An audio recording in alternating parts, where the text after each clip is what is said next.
Before we get out of here, I had a couple more questions for you, Dr. Sebi. Marijuana. Can you smoke too much? Is there such a thing? Well, I'm 80 years of age. Yeah. I've been smoking marijuana ever since I was 14. So I don't believe I'm a good candidate to answer that question. I think you're a great candidate, especially if you're helping to heal people of dis-ease. And, different healers might say that, smoking too much can cause adverse, something negative in the body if you do too much. I've only been smoking it for 66 years, so I think it needs some more time for me to.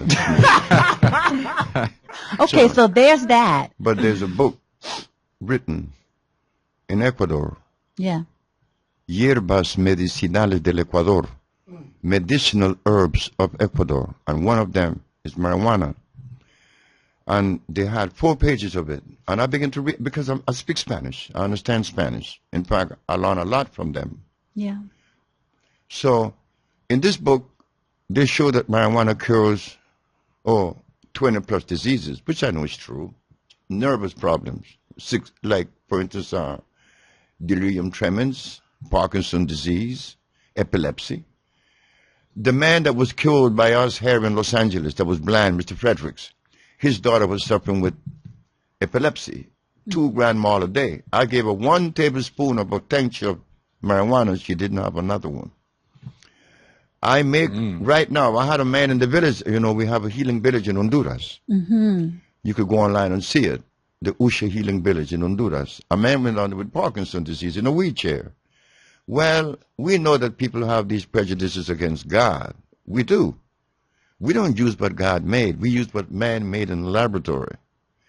Marijuana is not like tobacco. Tobacco was made in the laboratory. Mm-hmm. Everybody smokes cigarettes freely, but marijuana is prohibited because it's God. So I have to be careful in telling folks what I give them. So the sisters in the village in Honduras made some brownies. I was going to ask about the treats. And they put the marijuana in the brownies. Uh-huh. And then when the patient was eating it, they said, wow, I slept last night like I've never slept. The other one said, well, I'm not shaking anymore. I'm not shaking. Look, I'm not shaking. I'm not shaking. Oh, no, I want some more of those cookies. So you do think that you can still receive the medicinal effects through all the treats that are being created now? You get it in lollipops and brownies and in all kinds of stuff. Yeah, today. but it has to be natural marijuana. So there is a lot of unnatural marijuana out there? No, we cannot use the hybrid. They talk about Kush and all that stuff. Yeah. That's hybrid. I got We you. talk about the real marijuana with seeds. That's medicinal. Gotcha. And so we just play little games, and they just look back and forth like they had a tennis match. They just keep watching the bouncing ball, the bouncing ball, the bouncing ball. They're not looking at the players at all because they become mesmerized by the ball itself. And the ball is something that we invented and keep them transfixed on it. They're not really watching us and trying to figure out anything that we might be doing. They're not looking at the big picture. So we always keep them looking at the small picture. That's supposed to be the Negro mind. Always think small. Keep them thinking small so that they never see the big picture. So what they have is what we'll do. I'll play the bad guy. I'll wear the black hat because they like to use that expression a lot. They don't use it as much now as they used to. And then every now and then I'll wear the white hat and you'll wear the black hat. And just keep them confused because they're very easy to confuse. In every area of activity, economics through war.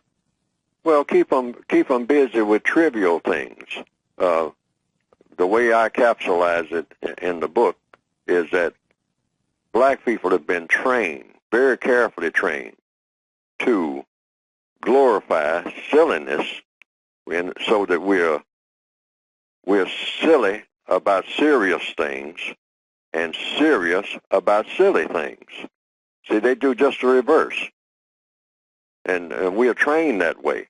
We're real serious about everything that's silly. We'll go chasing around, trying to figure out something that's real silly, in a minute. We're trained that way. And anything that's serious hurts our minds. We don't even want to be bothered with it. sometimes black people themselves will say, oh, you're being too serious. I mean, come on. I mean, hey, lighten up. Even the terms we use, lighten up. You're too serious. Well, right. I'm serious about something that I think is serious. Well, yeah, but you're too serious, And then when you start talking about something silly, then everybody gets real serious about that. Yep. People who are sitting over on the sidelines asleep. Once you start getting into the silliness, then that's when we come alive. We're champions of silliness. But we're not born that way. We were trained to be that way. Because being serious means you might have to do something that's serious.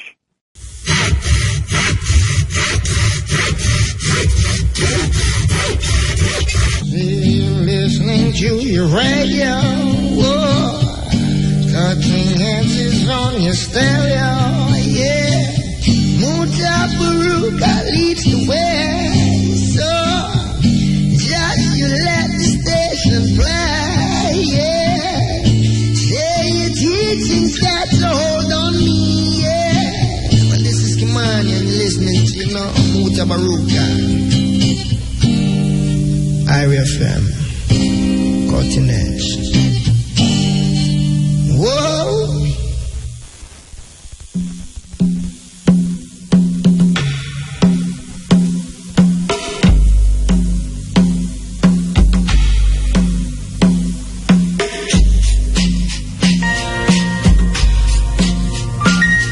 Teach these truths to your children. Teach your children that they need nothing exterior to themselves to be happy. No person, place, or thing. And that true happiness is found within. Teach them that they are sufficient unto themselves. Teach them this and you will have taught them grandly. Teach your children that failure is a fiction, that every trying is a success, and that every effort is what achieves the victory. The first no less honorable than the last. Teach them this, and you will have taught them grandly. Teach your children that they are deeply connected to all of life, that they are one with all people, and that they are never separate from God. Teach them this, and you will have taught them grandly. Teach your children that they live in a world of magnificent abundance, that there is enough for everyone, and that it is in sharing the most, not in gathering the most, that the most is received. Teach them this, and you will have taught them grandly. Teach your children that there is nothing that they are required to be or to do to be eligible for a life of dignity and fulfillment, that they need not compete with anyone for anything, and that God's blessings are meant for everyone. Teach them this, and you will have taught them grandly. Teach your children that they will never be judged, that they need not worry about always getting it right, and that they do not have to change anything or get better to be seen as perfect and beautiful in the eyes of God. Teach them this, and you will have taught them grandly. Teach your children that consequences and punishment are not the same thing, that death does not exist, and that God would never condemn anyone. Teach them this, and you will have taught them grandly. Teach your children that there are no conditions to love, that they need not worry about ever losing your love or God's, and that their own love, unconditionally shared, is the greatest gift they can give to the world.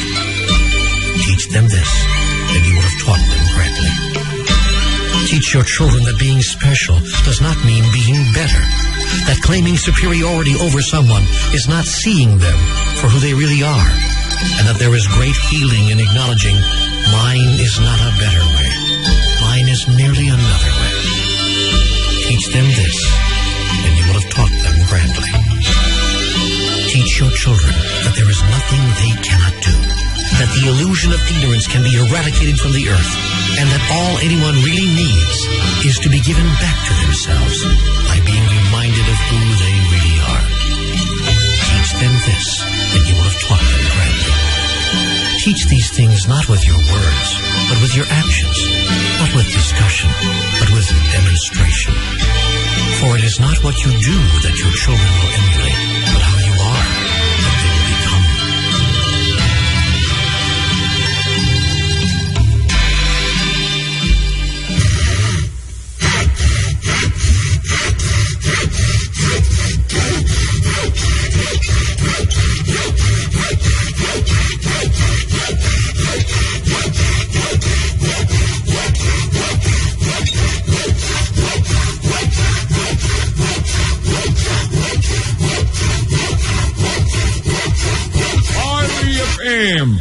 Thought-provoking, always smoking, lyrics like a bazooka. You are listening to Mutabaruka.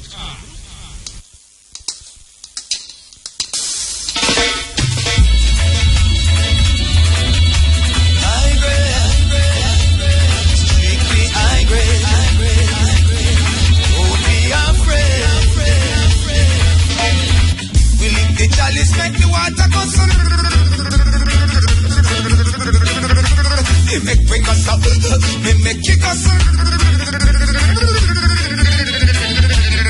Smoke the herbs, the herbs, the herbs, the herbs, the herbs. Oh, the make the chalice go.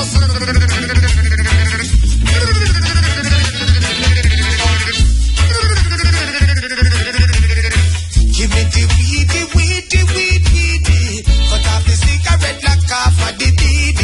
Smoke the weed till we eyes them bleedy. Pass another couple load and give me. Smoke the herbs, the herbs, the herbs, the herbs, the herbs. Oh, the make the chalice go.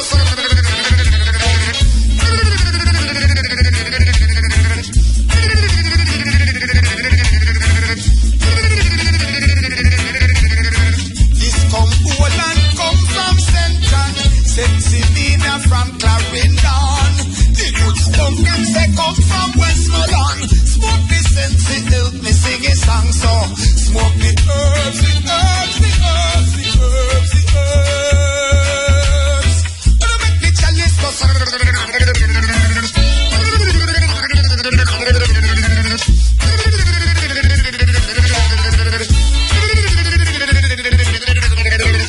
Existential smoke this morning and it brighten up my eyes.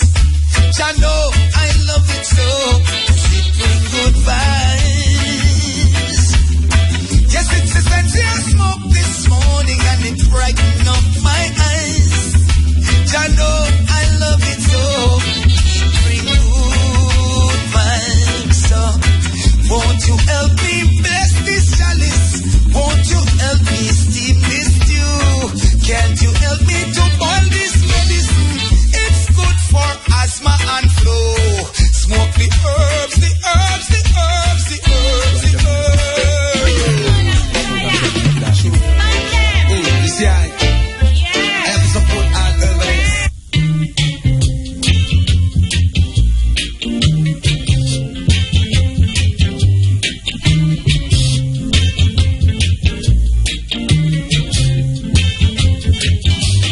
Ganja free. Ganja free. Ganja free. Ganja free. Better call it, better call it, better call it, better call it, better call it weed. Better call it, better call it, better call it, better call it, better call it weed. Ganja free. Yeah, good night. This is the coaching age and ganja no free. Trust me. Clan circles from in the 70s that say ganja free. You wish. Well, you know, them say a whole heap of people have the misconception out they say ganja free. We want to tell the people them in Jamaica say ganja no free in Jamaica. We want them to know that. And the Ministry of Justice just sent me something and so and I'm going to read it. Ministry of Justice, Dangerous Drugs Amendment Act 2015 facts. Muta, alright. So you are saying that so now. First of all, them say dangerous drugs. Them say dangerous and them say drugs pantapide and I'm referring to ganja. So you know say something wrong right this already. Something definitely wrong right this already. Them don't change the language. as it relates to ganja. Them don't change the language. And if you don't change the language, you know, say, them have a far way to go. But apart from that, we're going to read the Amendment Act 2015 facts. Since them send we have to read. We're going to have to read it, but for the purpose of clarification, we're going to read it. And we start overview. So we start the program quick today. The program started quick, yeah, because nothing's supposed to go up on the program tonight, yeah. Okay. This fact sheet sets out the main changes that have been made to the Dangerous Drugs Act. 2. Recent amendments to the Dangerous Drugs Act made by the Dangerous Drugs Amendment Act 2015 will introduce several important changes to the way the Dangerous Drugs Act will operate in relationship to ganja.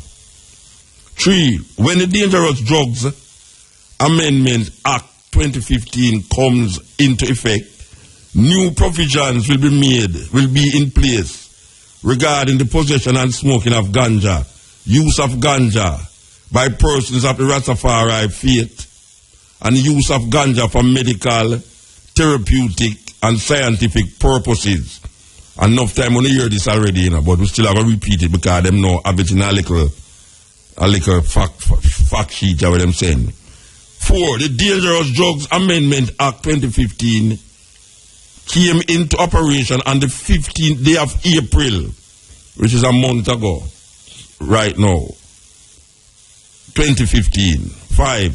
Some aspects of the new law will not be operational until regulations which are being developed are put in place.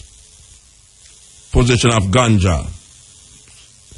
Number 6. Possession of 2 ounces or less. Not 2 ounces or more, you know. I want you to listen carefully. Listen carefully. You can't only never hear, and you keep hearing it over and over and over. We still have man out there. All the Rasta youth out there are misinterpret with them ear on the radio. Alright, so there's no misinterpretation for Guanas to know after on the years tonight. Possession of 2 ounces or less of ganja is no longer an offense for which one can be arrested, charged, and tried in court, and it will not result in a criminal record.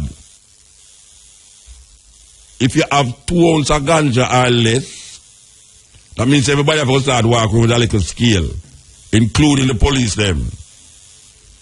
If you have 2 ounces of ganja or less, you will no longer be charged and arrested for it.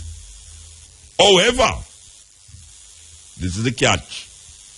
However, the police may issue a ticket to a person in possession of 2 ounces or less of ganja, similar to a traffic ticket, and the person would have 30 days to pay the sum of $500 at any tax office.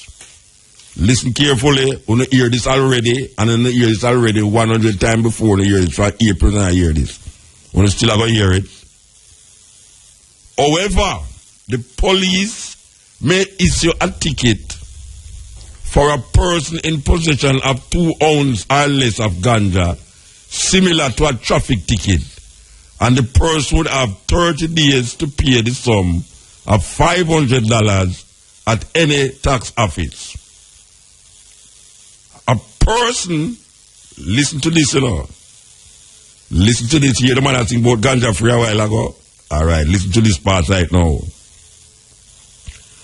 A person who is found in possession of 2 ounces or less and who is under the age of 18 years or who is 18 years or older and appears to the police to be dependent on ganja. I don't know how a police are going to look at you and think they're dependent.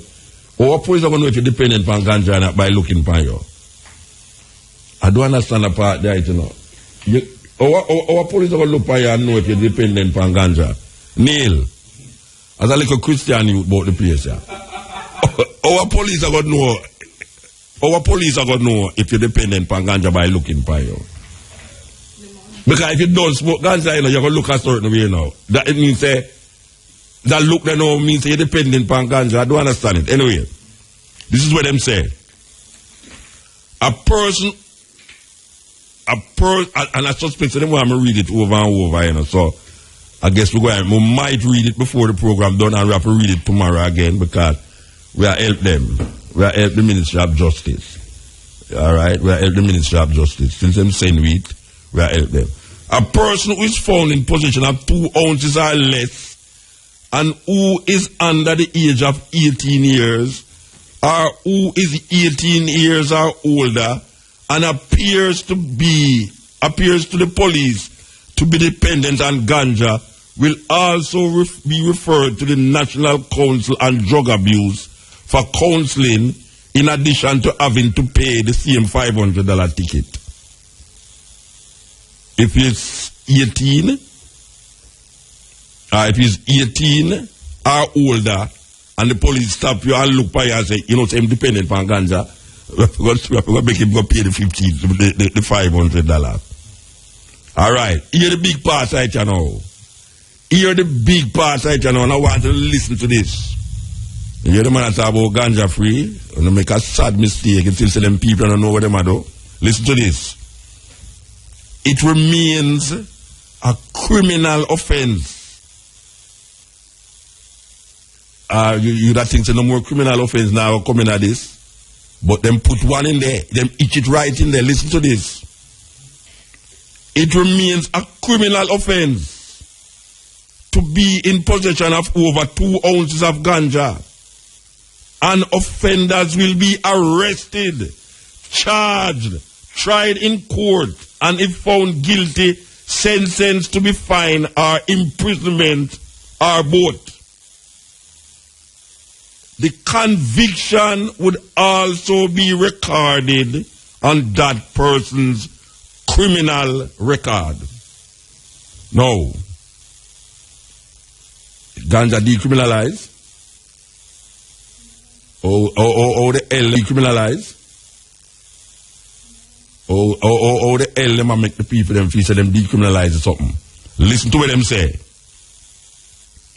It remains a criminal offense to be in possession of over 2 ounces of ganja, and offenders can be arrested, charged, tried in court, and, if found guilty, sentenced to a fine or to imprisonment or both.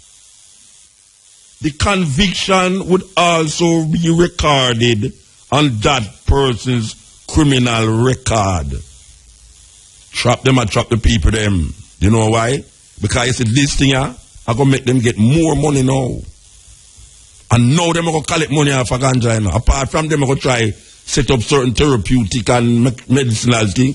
The little man round there, so now we don't have no sense and them don't have no skill. Policeman just grab him and say, you have more than 2 ounces, 18 months you get for that. Me know Rasta man when he smoke ganja, 2 ounces a joke business. 2 ounces can't hold in a chillum. 2 ounces can't hold, when a man has seen ganja nowadays, you know, him have ounces, pan top of ounces. You hear the man them say? The man them say, if them ever find you, if police ever catch you with more than 2 ounces of ganja, a prison you're gone. I bet you a whole lot of people never know that. Neely didn't know that. With all the alabalu going about ganja decriminal, you didn't know he can't go to prison for ganja. Still, 2 ounces and over. And not only that, you know, them going to fine you and imprison you and take your fingerprint, and you're going back to square one, where if you go at the embassy, can you that embassy to get a visa? Them say, go down at Duke Street, go get your police record, or go to Central, go get your police record. And if you go down there, and them realize you have police record, them say, I'm sorry, sir, but you have to apply 2 years after from now. At 20 years, me have criminal record for ganja when me never smoke yet. How much time I say that in the past 20 years me left on the radio? Me have a criminal record for ganja possession for 20 years. that the PAME file. The man them say, if them fine you with 2 ounces or less, you will be charged $500 in the court. Not in the court, anyway, tax office there, sorry. You have to go to the tax office in a month and pay it. And if you don't pay it in a month, you are liable to go to court. And you may have to go pay $3,000 that time. And if you still refuse to pay it, you're gone back at square one. You're gone back to square one. And this number 9, I say, it is a criminal offense to have more than 2 ounces of ganja in your possession. So the question is this. The question is this now. If the minister, I have heard the minister say, many forums, including the Running African Forum, yeah, and other places where him stand up and talk, I hear him say, you can plant 5 plants of ganja on your premises. In a flower spot, in a rubber tire, you can plant 5 plants of ganja. I still asking the question, suppose the ganja them come to maturity and you have 1 ganja tree can give you 2-3 pounds of ganja. I kid you not. I'm going to ganja field already retired than me. Ganja them gone straight up in the year like Jack and the Beanstalk, I go climb it. May I say, if you have 5 stalk, I remember I said Black you sing a tune a stalk a sense to me in your growing in my backyard. Well, if you have 5 stalk of ganja in your yard and it come to maturity, what the hell you must do with it? What is the purpose of having 5 stalk of ganja in your yard where if you start pick the ganja and put it for dry, your neighbor go say, it's the boy over there, so I don't like him, you know, I go inform upon him. Boom, police come in your yard and see you stack up your 5 tree them in your yard and put the ganja for dry. And when them go wait, it weigh 5-10 pounds. 18 months that you get, you know. 18 months you get. You think say them easy. This is the Cutting Edge on RFM. This is the Cutting Edge on RFM. We read it from a communique here. Well, I am going to assume that every announcer by every radio station supposed to get one of these to read it to the people, them to clarify the situation and the government position on the ganja thing. All right, so we reach a number 9 where it say it's still a criminal offense for having possession 2 ounces or more ganja. You still can go to prison and get 18 months, and you still can be charged for it. So it's not fool them, a fool, you know. They will tell you which part them there. So if you misinterpret it, are you fool? Don't come talk about the government a fool you. The government is not fooling you. The government is just setting out them things to say the best way them can collect money off of this thing once and for all and collect more money off of it. So if you go around the corner here so now and a blow smoke in a policeman if you tell us a ganja free, him liable to lock you up. And when him see the split for you now, you have in a yard, him going to say more than 2 ounces that. And you're liable to go to prison for 18 months still. All right. The rules against possession of ganja, summarized at 7, 8, and 9 above, do not apply to any of the following. All right. Possession of ganja for religious purposes as a sacrament in adherence to the Rastafarian faith. All right. Stick up in here so now. The other day, me read an article with my brethren, Ibu Cooper. Ibu Cooper, I say, him have a problem with that because the Chinese and the Indian, them can ball out. I would have I don't have him phone. I'd really like find out, is when since Rasta attack for China and Indian in Jamaica, them can't talk for themselves. I mean, me understand Ibu Rasta. Ibu Silong then I say, as a Jaria Edman, he must say, the idea of the Rastafari getting preferential treatment about ganja. I don't know no Chinese and no Indian will get beaten and cut off ear and battering and prisoning for ganja in a Jamaica. Granted them say is the Indian them bring the ganja here. And granted them say you have different aspect of Indian culture and Chinese culture where use ganja. But I can't really understand why Rastaman has sit down there. And I'm a bridging too. I'm a bridging, you know. But me have to say it how it go. Me can't understand why Rastaman in a Jamaica sit down and I say, what kind of law is about for Rasta when you have Indian and Chinese there too.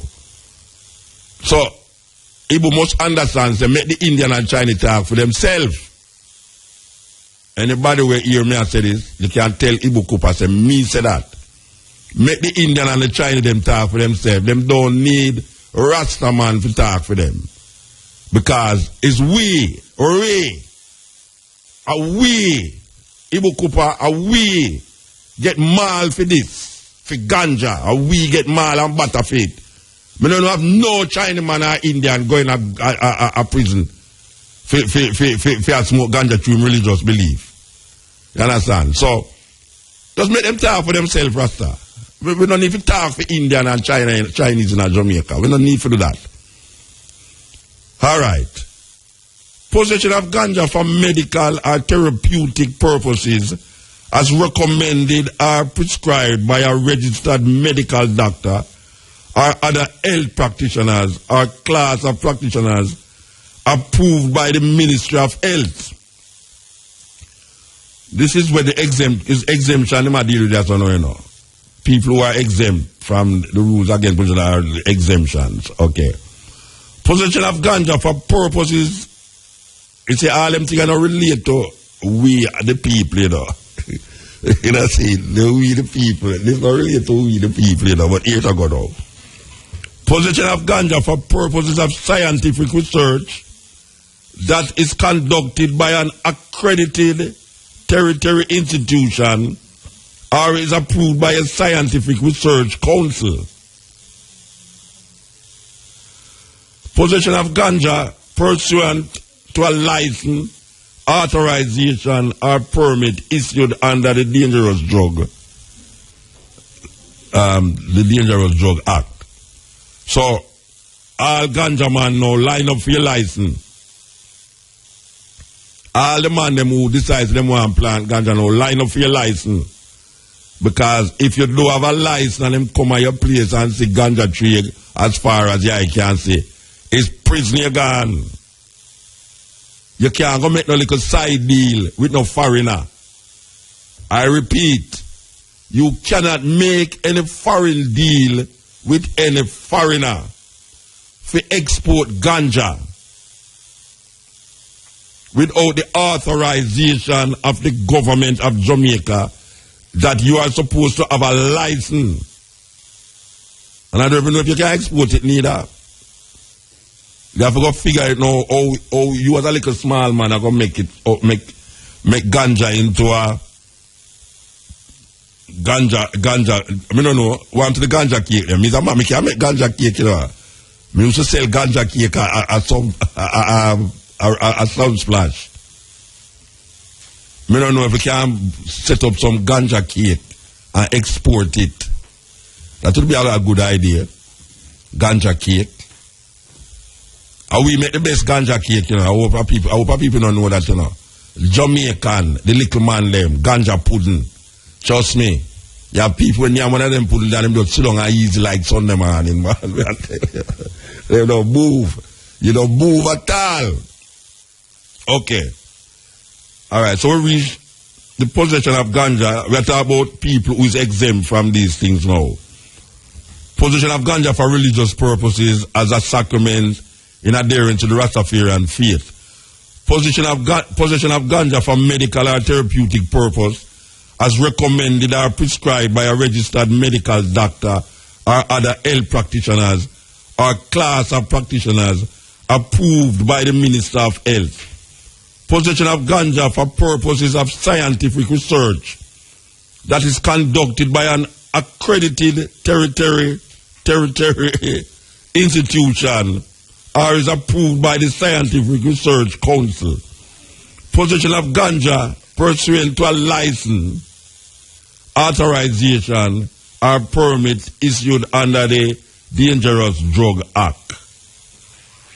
Okay, so this was sent to the radio station by the Ministry of Justice, NCB South Tower, 2 Action Road, Kingston 5.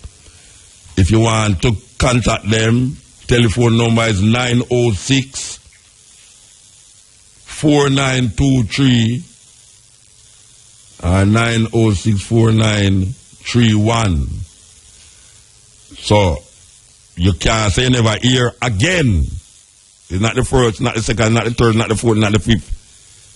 And you can keep hearing it because I know so them give all the announcers one of these and you're going to hear it read over and over again so as not to confuse your brains.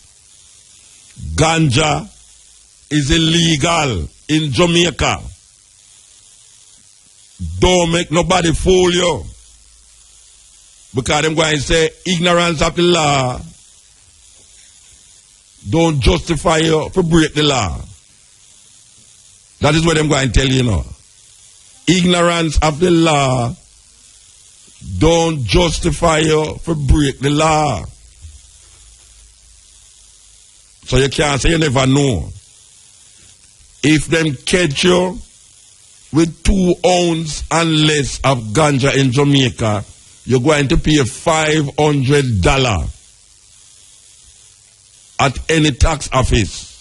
You will not be fingerprinted.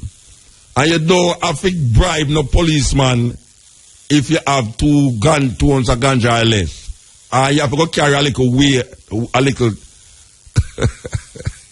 have to go carry a little scale, you know. Trust me. Every man better buy a scale, you know. Believe you me. You have some little scale, you know. Yeah, with them use in a pharmacy, in pharmacy. You have some little scale in a pharmacy where maybe you can use them scale, you know. Them scale they go sell enough now. Enough scale they go sell you now. As a police, I just see a policeman say, a policeman, see me scale ya.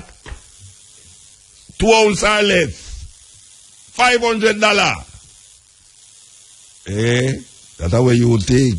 Policeman goes so boom and just go in a film pocket and put your own pocket and film one pocket. And say, watch ya, at 3 ounces that. 18 months, what a prison sentence that?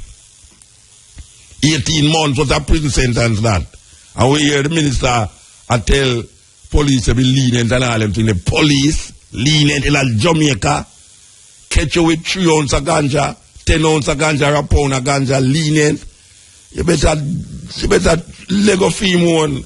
Come and say wrong or right, left and or right hand. Watch a man. Believe you me, Bridget, you don't really want to go to jail for 18 months or right. None of them time when they talk about ganja. Me go see the first man we're going to go to prison now for ganja. After now, April, May, we're going to see the first man. You're going to see him big, you know, him picture got big in the newspaper, you know. First man to go into prison now for ganja after the law. All right, so we clarified that. And as we say, we might have to read it again before the program done. And we might have to read it tomorrow again. And again and again and again. That's me bridging them. Don't go on like them an idiot. You understand? Man, I me a Musa. Them free ganja now, man. I say, brethren, you hear them say that. They all body not tell you nothing about ganja free. The song when me just a play say it, but it's an illusion. It's an illusion them put in front of the people them to collect more money off of this thing here. And them know say the medical part of it is where the big money I go there.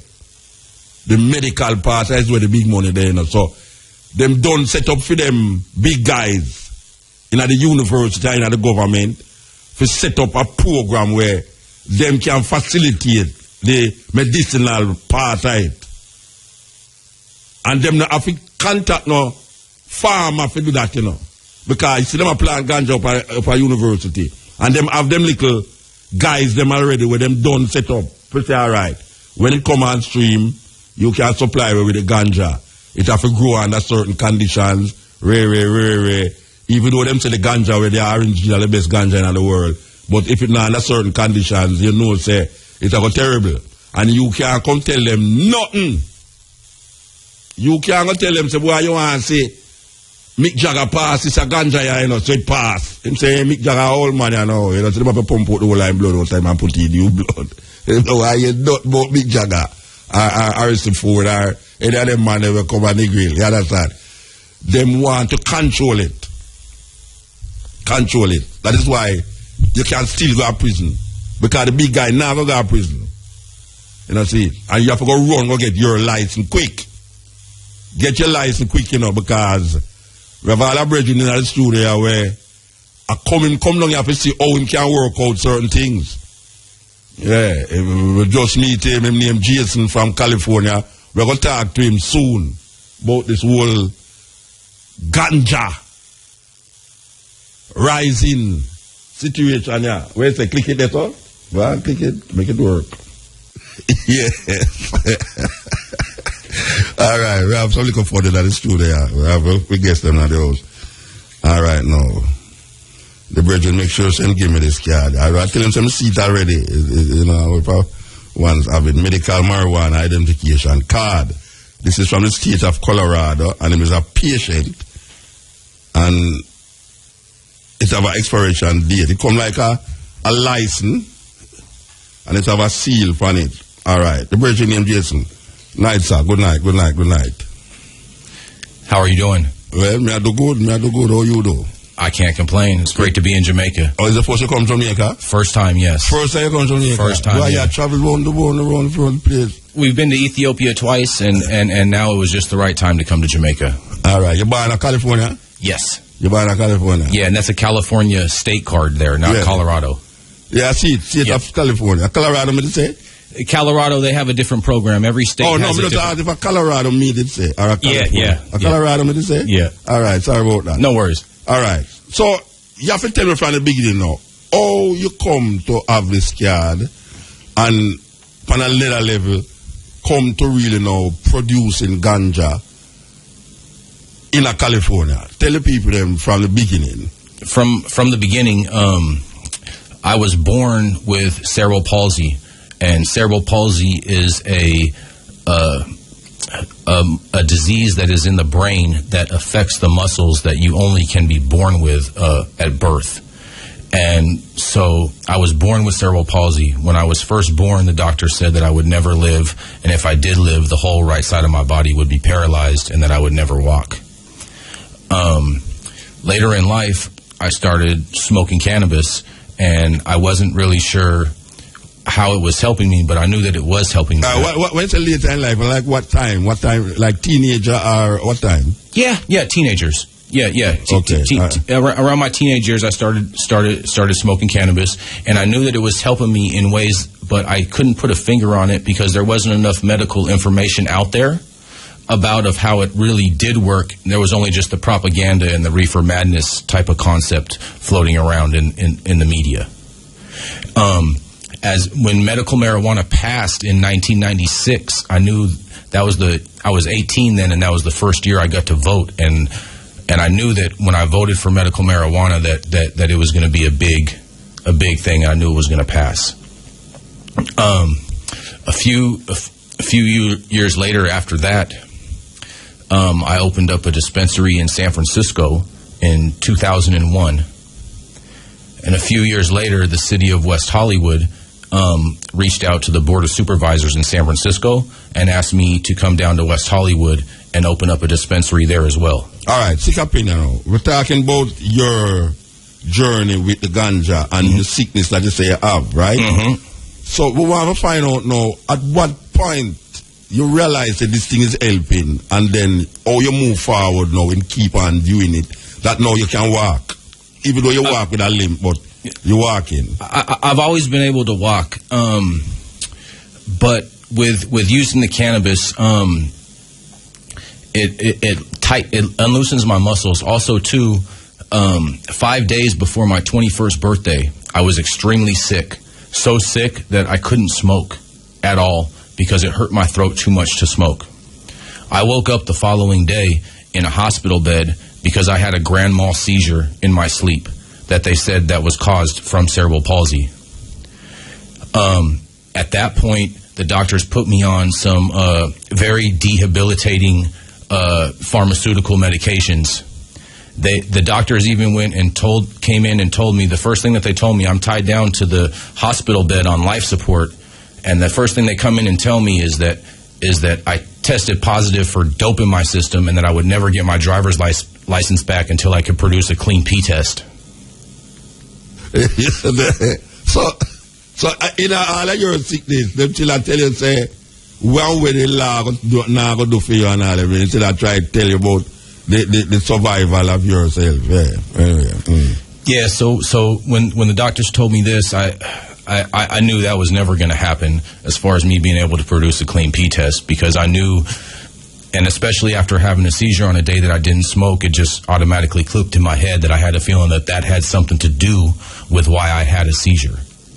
Because my body, for some reason, the levels dropped in my body. And when I talked to doctors about it, they actually said that when you have cerebral palsy, that a seizure can happen at any time. And it's just like a reaction in the brain that happens, and it just causes a seizure. There's no way to prevent it, and there's no way to notice when it's going to happen. It's just going to happen. Yeah, so at what time you realize now, is the ganja doing healing, getting the healing part of it? At what time? That was just all throughout having a dispensary in San Francisco and West Hollywood, especially in the early years from 01 to 05. And just all the patient testimonials of all the people that I was helping out and that would come in for medical reasons. And just their testimonies alone worked with my testimonies, and we were able to talk about different ailments and what works with this and what works with that. And that's when I learned the true value of the medicine, of the medical side of it. All right, so you did any scientific research to say it's really it was the ganja help it, or just people who you sell the ganja to have the same ailment, is them really come and tell us it work for them? Yeah, more about personal trials with other people that are having the same sort of situations, and just in correspondence with them. Clinical trials and things like that are not allowed in the United States. And on top of it also, a friend of mine is Dr. Donald Abrams, and he is the #1 pathological doctor in San Francisco at UCSF Medical Center. And he's the only doctor to ever have a federal funded marijuana study under the Bush administration in the United States for cancer and AIDS patients, doing a human clinical trial study with medical marijuana grown by the government of the United States at the University of Mississippi. Right. So, dispensary, all right, you have to explain to me, what when you say a dispensary, what you're talking about? A dispensary would be a storefront location that was designated for cannabis sales or transactions. And you have one like that in California? Correct. How long now you running that dispensary? Well, I've had dispensaries since 2001.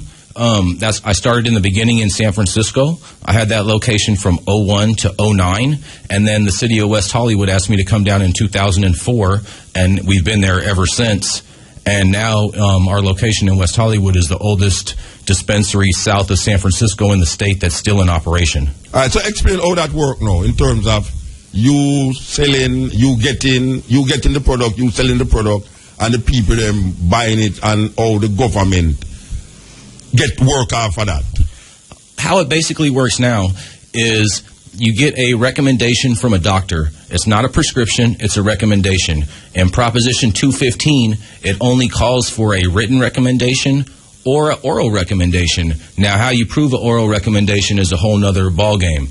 So most doctors will give you a piece of paper that's a standardized form that just says your name, that you have a condition that suits the needs for medical cannabis to treat, and a date, and each recommendation is good for 1 year. So you have to continue to see your physician to make sure that your treatments are working properly and that it's actually helping you. Yes. We're talking to Jason, a virgin from California, who not only is healing himself with marijuana, but is also dispensing marijuana. I'm one of the only dispensary in California or in California. In California, that actually supply ganja to people. All right, where you get your ganja from? Because I see you show me a picture with the ganja behind the store. Mm-hmm. Yeah. So you have to explain that to me, because you have your what do you call it? Your production line behind the store, and then you reap your production line and carry it from that part to over the wall. How much land you have behind there? It's not a lot of space. I'd say it's close to about 500 square feet of cultivation space that we have in the back of the dispensary. Now, I helped West Hollywood and San Francisco both create their permitting processes for dispensaries, as far as creating the local jurisdictional oversight. You know, and business is actually obtaining a business license, actual permit to operate. And with West Hollywood, I was able to put into the legislation that the only place that you can commercially cultivate within the city of West Hollywood is inside of a dispensary. Oh, so you recommend that to the state? No. That was recommended to the city of West Hollywood. Okay. Because the locals in the state of California, the local ordinances have the zoning control of different businesses and different land uses for within the cities and counties. The state has a broader oversight. All right. Can you sell outside of that boundary? Like, suppose you want to go cross the border into Texas. No. You can't. It's all California based. Okay. Everything that we sell has to be produced in California. Okay. So you can't use ganja from Colorado into Europe. No. So how them going to know if you have ganja from Colorado in a store, in a dispensary? There is no way to tell because cannabis doesn't have a serial number. That's to say. I mean, there's not. I haven't seen a lot of people that are bringing ganja from Colorado. There's too much that's produced within the state already alone. Above San Francisco. Yeah, exactly. Exactly. You know, we have the Trinity Triangle, Sonoma County, and there's just so much cultivation going on out there in California. So I could ask you a question now. The people who come to you with their medical problems and things, how much them allowed to buy from you? Now, here we go. Now, this gets into a more interesting kind of question. Now, that card that I gave you, okay, in the very beginning when Prop 215 passed, there was no limits or guidelines or quantities that was put into Prop 215 as to what patients could possess or consume. So that was left. That was just left open in the law. I believe in around 2008, we came up with SB 420, and that is what created that state card that you have over there. And now with the state card, in the beginning, when we first formed the state card, in order to get it passed in the state, we had to consolidate a few things that we didn't really want to in order to get it passed. And one of those things was creating a mandatory minimum across the state, which was 8 ounces, and you could cultivate 12 immature plants and 6 mature plants. Obviously, the government of Jamaica had take a cue from where you just said a while ago. Well, even though it's a small amount, them say, because you say 8, them say 1 ounce. Well, hold on. Let me finish with a story with that. Now, about a year after that all happened, there was a lawsuit in the state of California that went all the way to the Supreme Court of California, where basically what ended up happening is those quantities and guidelines that were in SB 420 got struck out of the bill completely. Only those portions of the bill were eliminated, because what the Supreme Court of California ruled was that basically that legislators could not legislate quantities and guidelines when the voters voted in Prop 215, that voters would have to vote in quantities and guidelines. And not the state government, not the state. So it went to the federal government, or that never reached? No, just the state. Just the state. The state. This was the Superior Court of California. Oh, so the federal government never tripped into that? The federal court never? No. Them just allow it with just the state? I just say the federal government tolerates it. Yeah. All right. So your facility is a legal facility. Yeah, we're the actually 500 square foot where you have there is a legal facility. Not only is it legal, but it's actually written in the zoning law as a controlled land use for commercial cultivation within that space.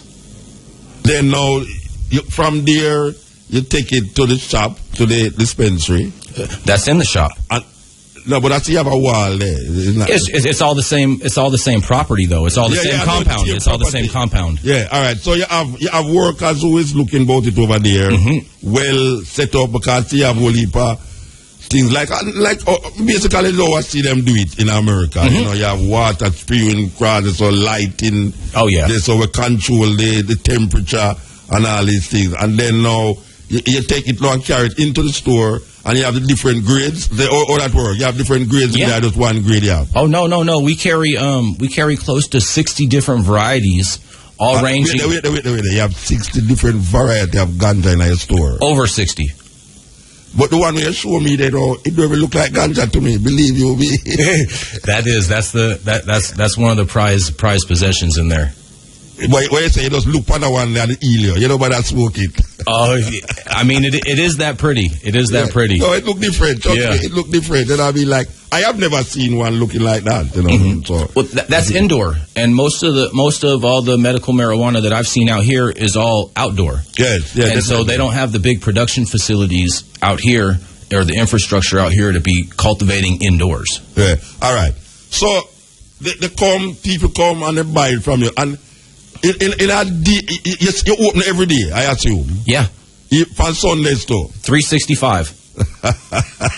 We're even open on Christmas. All right. So, well, I can't say that he's a Jew. We don't visit with Christmas. All right. So we can't, we really and truly know.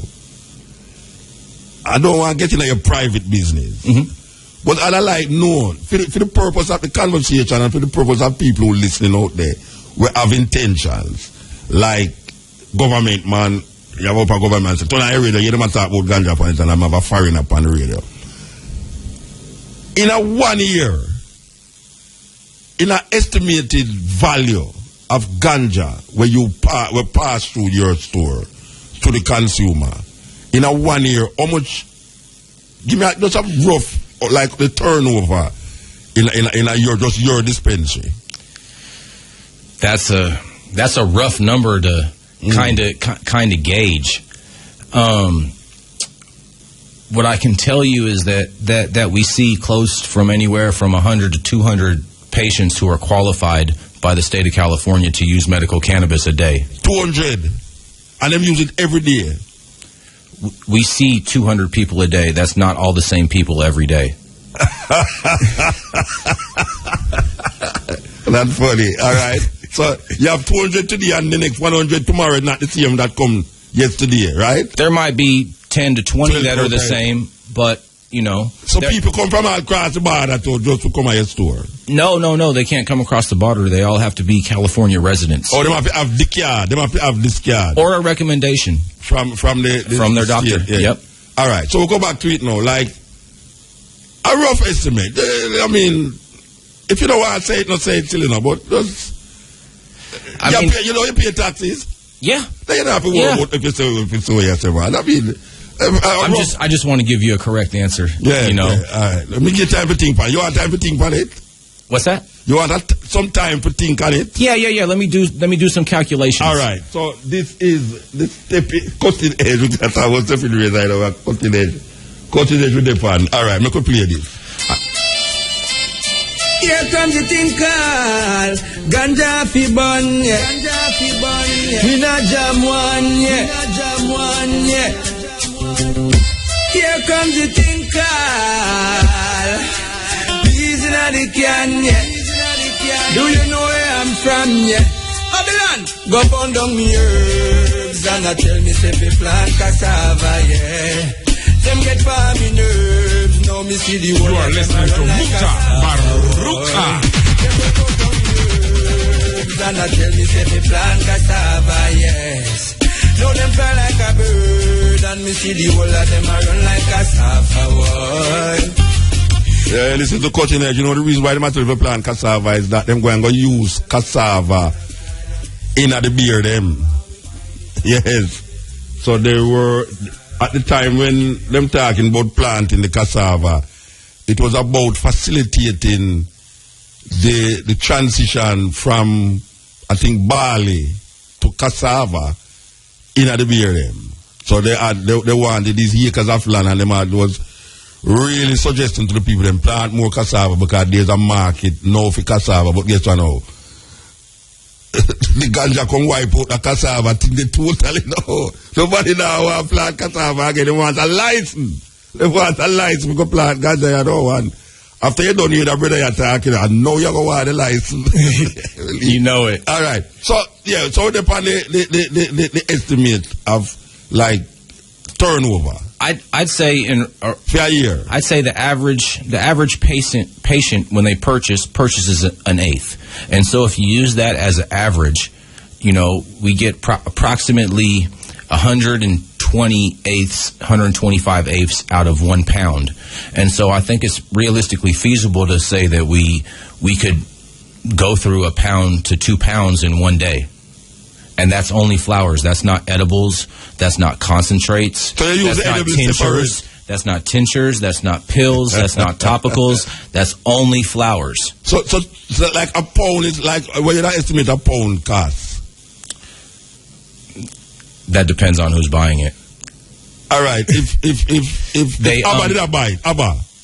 Because the man they have money. So if Abba did I buy it now, how much should I charge you? Well, you can't just say like how much does a pound of cannabis cost just because there's so many different varieties and grades in the quality. The lowest grade me I talk about, man. The lowest grade where you have. The lowest grade. I can't see, you know why I mention the money.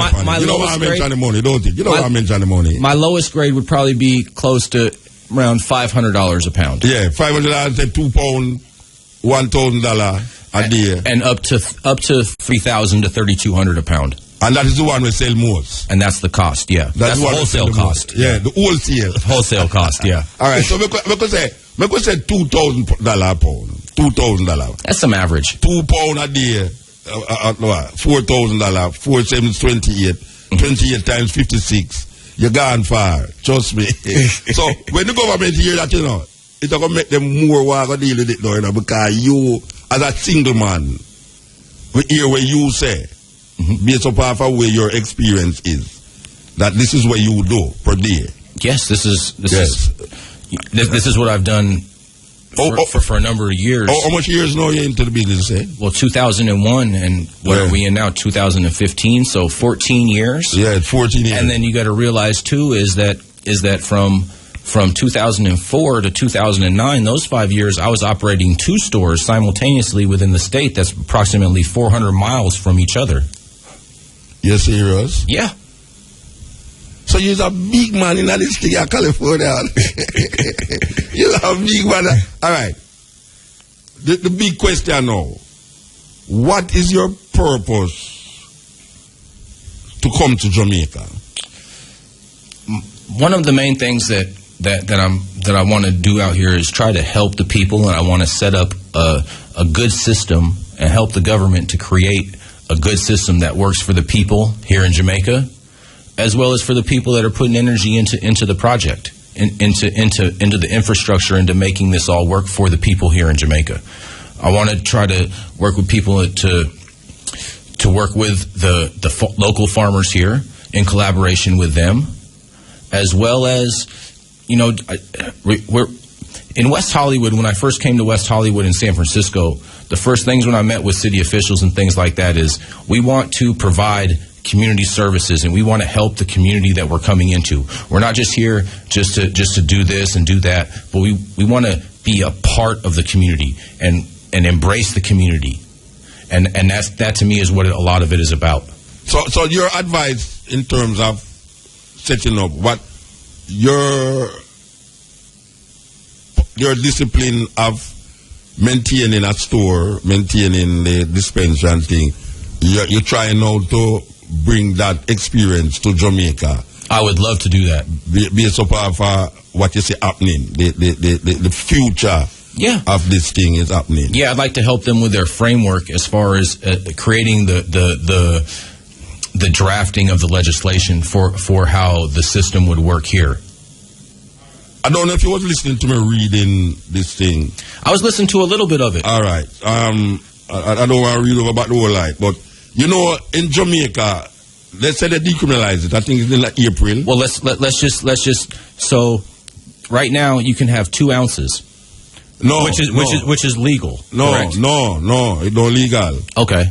If you have 2 ounces or less and you're caught with it, you will be given a ticket. Like, you know, if you drive fast, then get a ticket, and you will be asked to pay $500 at any tax office. Now, if you are caught with more than 2 ounces of ganja, it go back to the same thing, that you will be arrested for possession of ganja, taken to a court, found guilty. If you find you guilty, you're liable to go to prison. And you are now a criminal because you have the ganja. You have more than 2 ounces of ganja. You're liable to go to prison, and it's 18 months. That was a mandatory sentence for ganja in Jamaica. How much time do you do of those 18 months? Do you do the full 18 months? Because in the American system, you do on an average of 80% of whatever the sentence is. Well, I want to tell you, say, you're liable for 20 years. That's why you beat it at Jamaica. This is the cutting edge at RFM. Yeah, this is the cutting edge. We're talking to Jason from California, who run the only dispensary for medical marijuana in California, right? California. The only man in California who are doing this. No.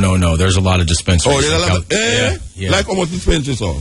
I mean, when I first started, there was probably about 20 of us in the state. Okay, now it's how much? Now there's probably close to maybe like 500 to 1,000. Like McDonald's. But that's only because Los Angeles City and County has not finished their regulating. Okay. And so there's a lot of rogue shops that are open currently. Okay, underground shop. Yeah. And so once those are all closed down within the next year or two, it'll be a much, there should probably be about 100 stores in the whole Los Angeles area. Okay, all right. So we're going to continue this thing where the Ministry of Justice saying, smoking of ganja in a public place or within 5 meters of a public place is prohibited in a manner similar to cigarettes. Okay. A person who smokes in public cannot be arrested or detained. However, listen to a person who smokes in public cannot be arrested or detained. However, the police may issue a ticket to that person, who will have 30 days to pay $500 at a tax office. For the purposes of these smoking rules, a public place include a workplace and any place for the use of or accessible to the public, such as sidewalks. I want the rest of them hear this, because you have some rest of man I go like him, my idiot, I smoke, blow smoke in a man's face and I talk about ganja free. Like one man come up to me car the other day and I bought about ganja free and him have the split in his hand. Smoking of ganja. Alright. For the purpose of these smoking rules, a public place includes a workplace and any place for the use of or accessible to the public, such as sidewalks, bus stops, restaurants, offices, educational institutions, pharmacies, hospitals, areas used by children, supermarkets, and parks. So, in other words, the only place you can go smoke is a 9 hours. Smoking of ganja at privately occupied residents that are not used for commercial purposes is not an offense. Okay, that is what I just said. You can't smoke in a house. But is governed by the rules and possession of ganja referred to above. In other words, you can smoke it in your house, but still, the over 2 ounce thing, under 2 ounce, it's still there. Even if you have smoked in your yard, and policeman come in there and catch you with it, he can arrest you. Furthermore, smoking of ganja will be legally permitted in places that are licensed for the smoking of ganja for medical. Hey, them people are not easy, Rasta. Them people are not easy, Them sit down and think out this thing here, Rasta, them not think it out, them think it out.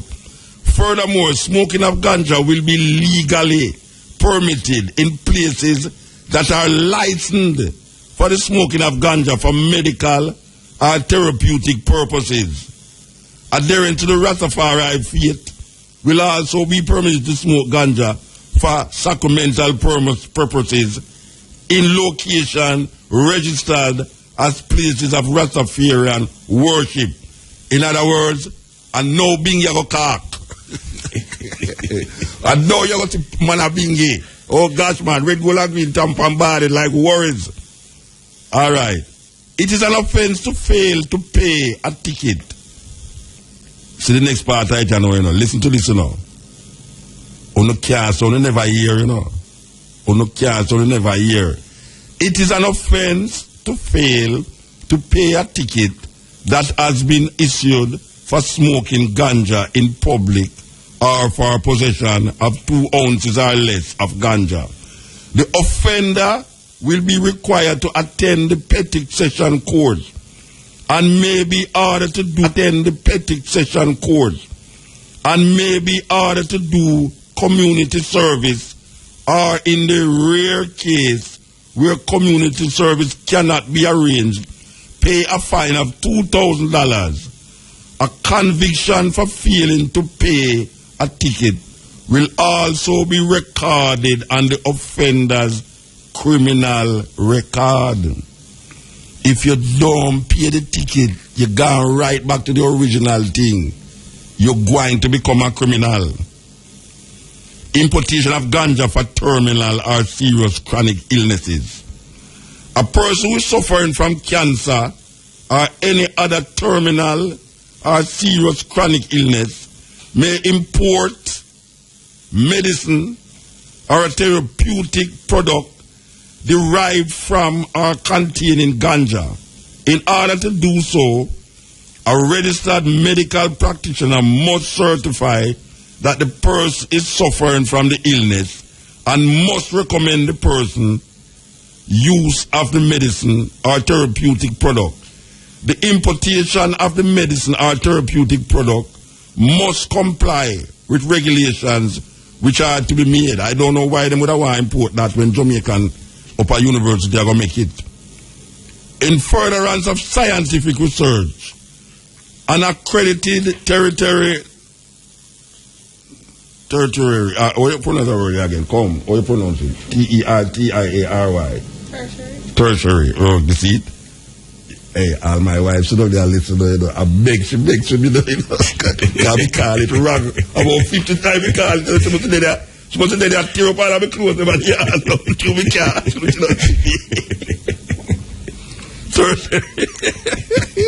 Boy. Well, I say, mother, I say, God give me grace to persevere. When you reach out yard there, trust me. All right. When we reach out, approved by the SRC, may apply for authorization to import ganja. Why them would have want import? You see, at that part, them can't take no, you know. You're going to get license for import ganja. We should have concentrate on the ganja with there, so why we are going to talk about import ganja so now? You give man license for import ganja. I mean, they say that years ago, you know, I say you soon see Jamaica start import ganja, you know.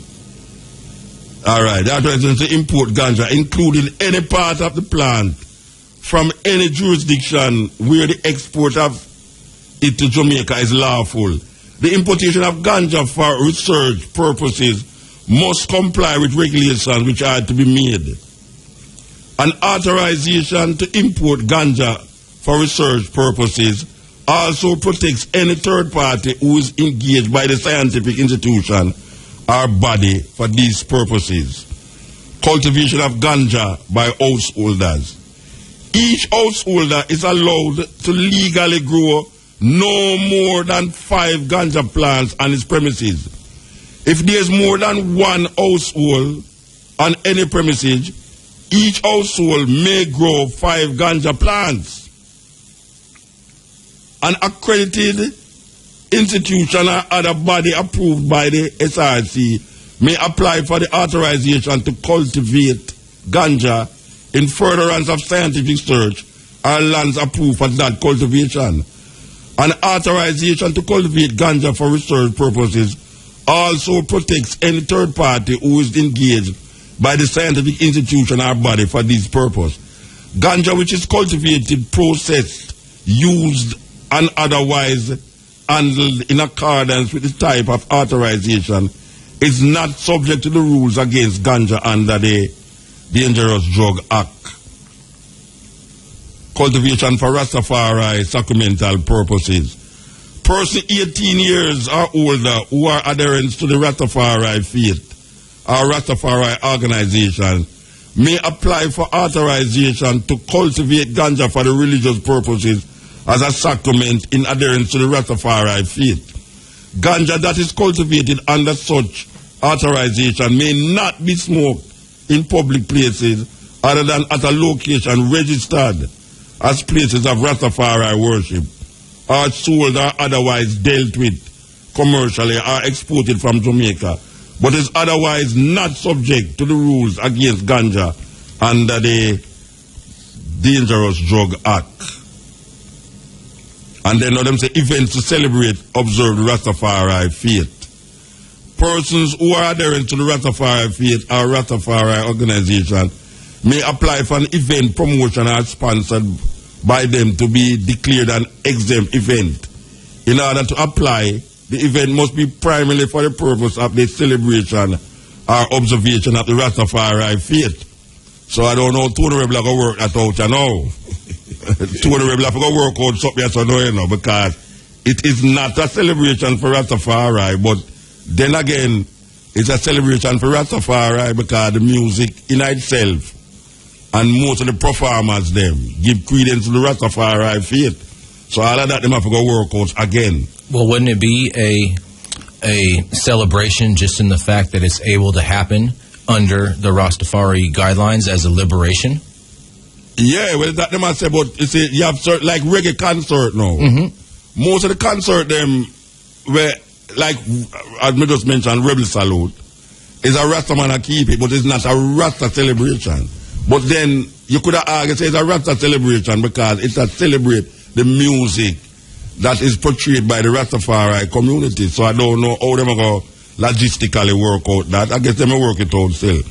Where an event is declared exempt, person who attend the event will not be liable to be arrested, detained or prosecuted for smoking ganja or possession of ganja at the event, or transporting ganja to the event, as long as they have complied with the amounts and conditions specified in the order declaring it an exempt event. But wait now, before I go to the break now, I want to ask one question about this thing, you know. Suppose you go into a Rasta event to supply the event with the ganja that the people them going to use there, and you get stopped on the road with the ganja, and if you have your license, say this is that. They must say, I can't tell me, see them must say, so now, you're still liable because you have more than the amount where you travel with. You have more than the amount where them allow you to travel with, even though you argue, say, but the cocos bag of ganja you to supply Rebel Salute, or the cocos bag of ganja you to provide the yes, yeah. Well, one thing that I noticed in the reading is it says that you're liable for the fine. It does not say in there that they're liable to seize it from you. But you know they're going to take it from you. I'm just saying that in the law, yeah, in the law, it does not say that they can seize it from you. It says that you're subject to a fine. Fine, yeah. But when I say no, even though the minister had said the police must use them discretion, the police not going to make you move out for the ganja. The police not going to make you move out for the ganja. They're going to take away the ganja from you. Them not going to them do it. And then you could have a civil lawsuit. In America, trust me. All right. We'll figure out something else. Figure out. All right. Yes, sir. Yeah, so you say now you're moving Jamaica. We're talking about your move in Jamaica. So far, tell me the headways where you make already. Since you how long are you there, sir? How long are you there? We've been here for about a week now. Eh? And we've had... Yeah. we've had a lot of great meetings with a lot of great people. One thing I do kind of want to touch back on is kind of one of the things that you were mentioning in the law earlier, and I'm really thankful that the Jamaican government put in the exemption for Rastafari, because the Rastafari have been persecuted more than any other group around marijuana, Sacramento marijuana. Anywhere in the world. All over the world. Yeah. Just like how medical patients such as myself were persecuted for years in the United States in the same way. We've always been the minority around this, but I really hope that Rasta can really protect and harness and hold on and protect the energy of Sacramento cannabis or medical cannabis, whatever they choose to call it out here in that form, just how the gays did with San Francisco, and that's how medical marijuana even started in the first place. If it wasn't for all of the gays dying in the 80s and 90s from HIV and AIDS. So it was American marijuana that helped the gay people. Correct. For anyone dying of AIDS and cancer at that time, medical marijuana was the only thing that they could use to eat, and because back then with all the different drugs that they had on all the different cocktails, none of them can eat. They would just deteriorate, and medical cannabis was the only thing that offered anything type of relief. That serious thing, and you have so much sick people in Jamaica, you know, they need to step up.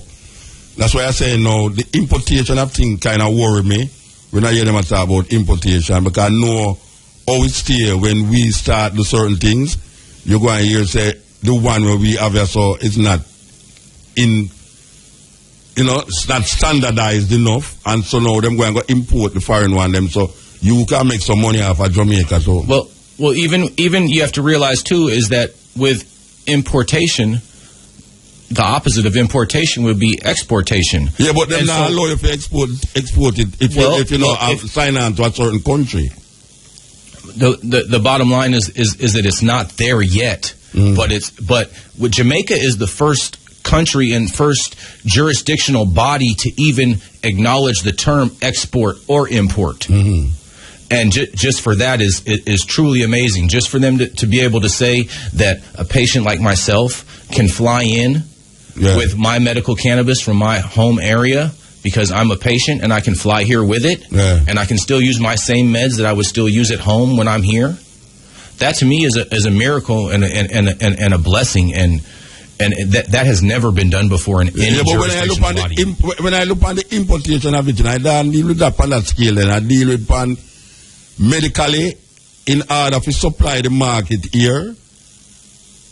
We might have to go contact you to get some of your and buy £100 from you for bring it come to Jamaica to supply the market here. That's the problem I have with it now. When you can't get £1,000 night from down Orange Hill.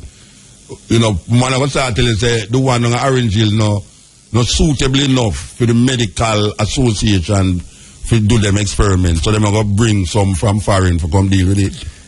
I understand that from some angles, and some angles yes and no, but at the same time I sell over 60 different qualities of cannabis. I sell stuff like what you would find here on the island, as well as I sell the more higher grade stuff, like what I consume for myself. And different people have different ailments as well as different tolerances, and their metabolism uses it differently.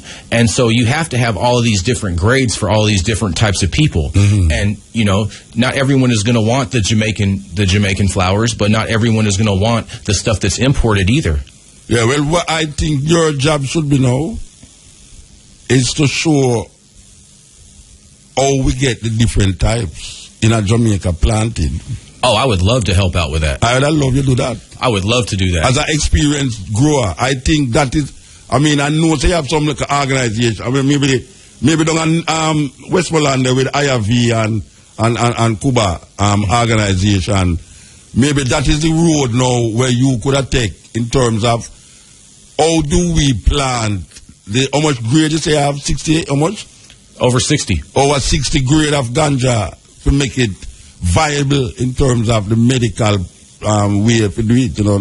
I think that would be a good way for figure. You have to think about that. You have to definitely think about that. I definitely have, and that's one of the things is we want to do creative partnerships with local people who are already farming and already doing this, and help protect them.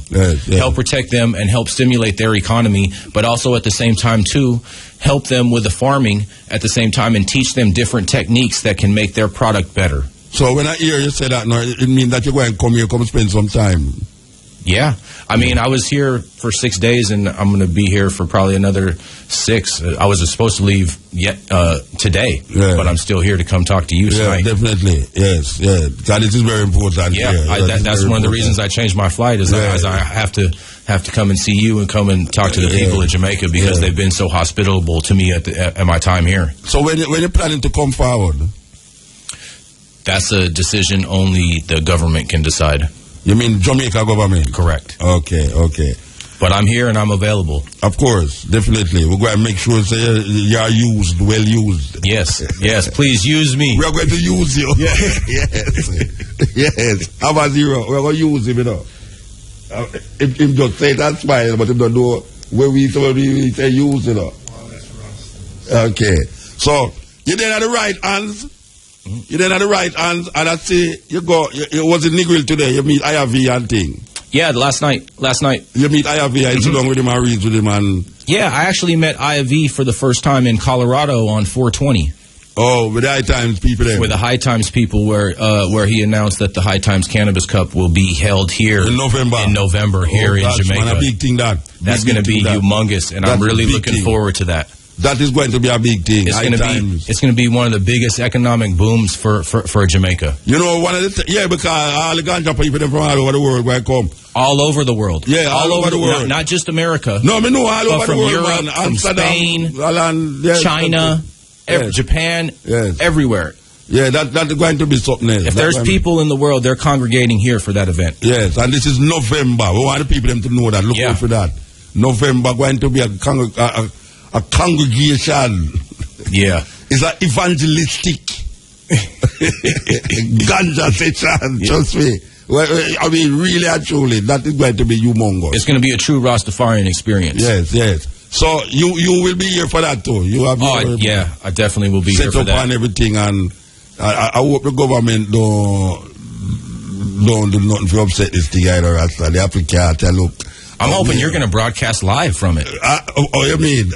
Yeah, I'm hoping you're going to broadcast live from the Cannabis Cup. That's not impossible. Because we broadcast live from simpler things, much less that, you know. Yeah. So maybe the people never know about it, but we want to tell the people them now, November is a big thing going on where, in association with the Ganja Farmers Association in a Negril and High Times. Yep. High Times is one of the magazine where over years and years they have been pushing the ganja thing.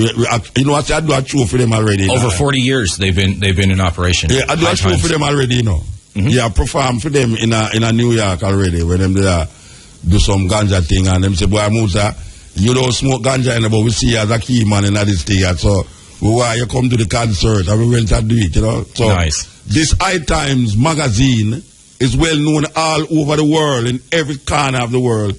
This High Times magazine is well known. So they will be here in November to do this massive. When you talk about Ganja Festival, this is the There is no other Ganja festival bigger than this. This is the Ganja Festival. I know the word we are looking for. The mother of all Ganja Festival. This is definitely going to be the mother here. The mother of all Ganja Festival. The mother load. Yes. All right. So we give thanks. Brethren. As we say, we're going to keep in the link. Please, like I said, use me. Get away, you know. Use me. I'm here. You're not getting away, you know. Anytime. I will come to California. You first will come to, you know. Come and see how your store set up. You have to. You have to see how you plan the ganja. I mean, I know you do it because I see. You know, regularly miss them things. Well, also too, what most people don't realize, and let me just say this before I head out of here. What's more important than actually even growing of the ganja is the drying and curing process of the cannabis. 80 to 90% of your quality nugs is going to come out in your drying and curing process as opposed to your cultivation process. So, yeah, man, give thanks. Yeah, and that's one of the things that we want to come out here and teach the people. Okay, so. That is it, Jason. We don't do the program, you know. We have we have I'm going to call her a young lady. We have a young lady inside of the studio where I don't know if the listeners them remember we was talking to a lady from Connecticut one night, and we tell her, say, anytime she come to Jamaica, we're going to bring her in the studio. Well, she is here in the studio with us, and she's here with the big ganja man. And so, if you look at him, you know, you know it's a ganja man too, you know. It's not the typical looking ganja. It's not the typical looking ganja man, you know. If you see him walk on the road, you know, say, hey, how would a man there? It look like a normal little tourist who come to just get some tan. You know what I mean? But trust me, a big thing, big thing, and we're glad to meet him, and we're glad to know him still. Okay, so we want to tell you about the next subject we are talking about now, and believe you me, this is very unusual, and I say it's unusual for the cutting edge too. It's unusual for the cutting edge because we have this lady who we was talking to is a white woman. She's a white woman who, from I know her until now, hearing her speak, our main topic is always about white supremacy and the effect it have on people, even white people too. So we want to have a discussion with her about it. This is the Cutting Edge, and I refer. Here comes the thing called Ganja fi bun, yeah. Ganja fi bun, yeah. We not jam one, yeah. Here comes the thing called Peas in the can, yeah. Do you know where I'm from, yeah? Babylon, go burn down me herbs and I tell me say me plant cassava, yeah. Them get for me nerves, now me see the whole of them a run like a safa, boy. Them go cut down me herbs and I tell me say me plant cassava, yes. Now them fly like a bird and me see the whole of them a run like a safa, boy.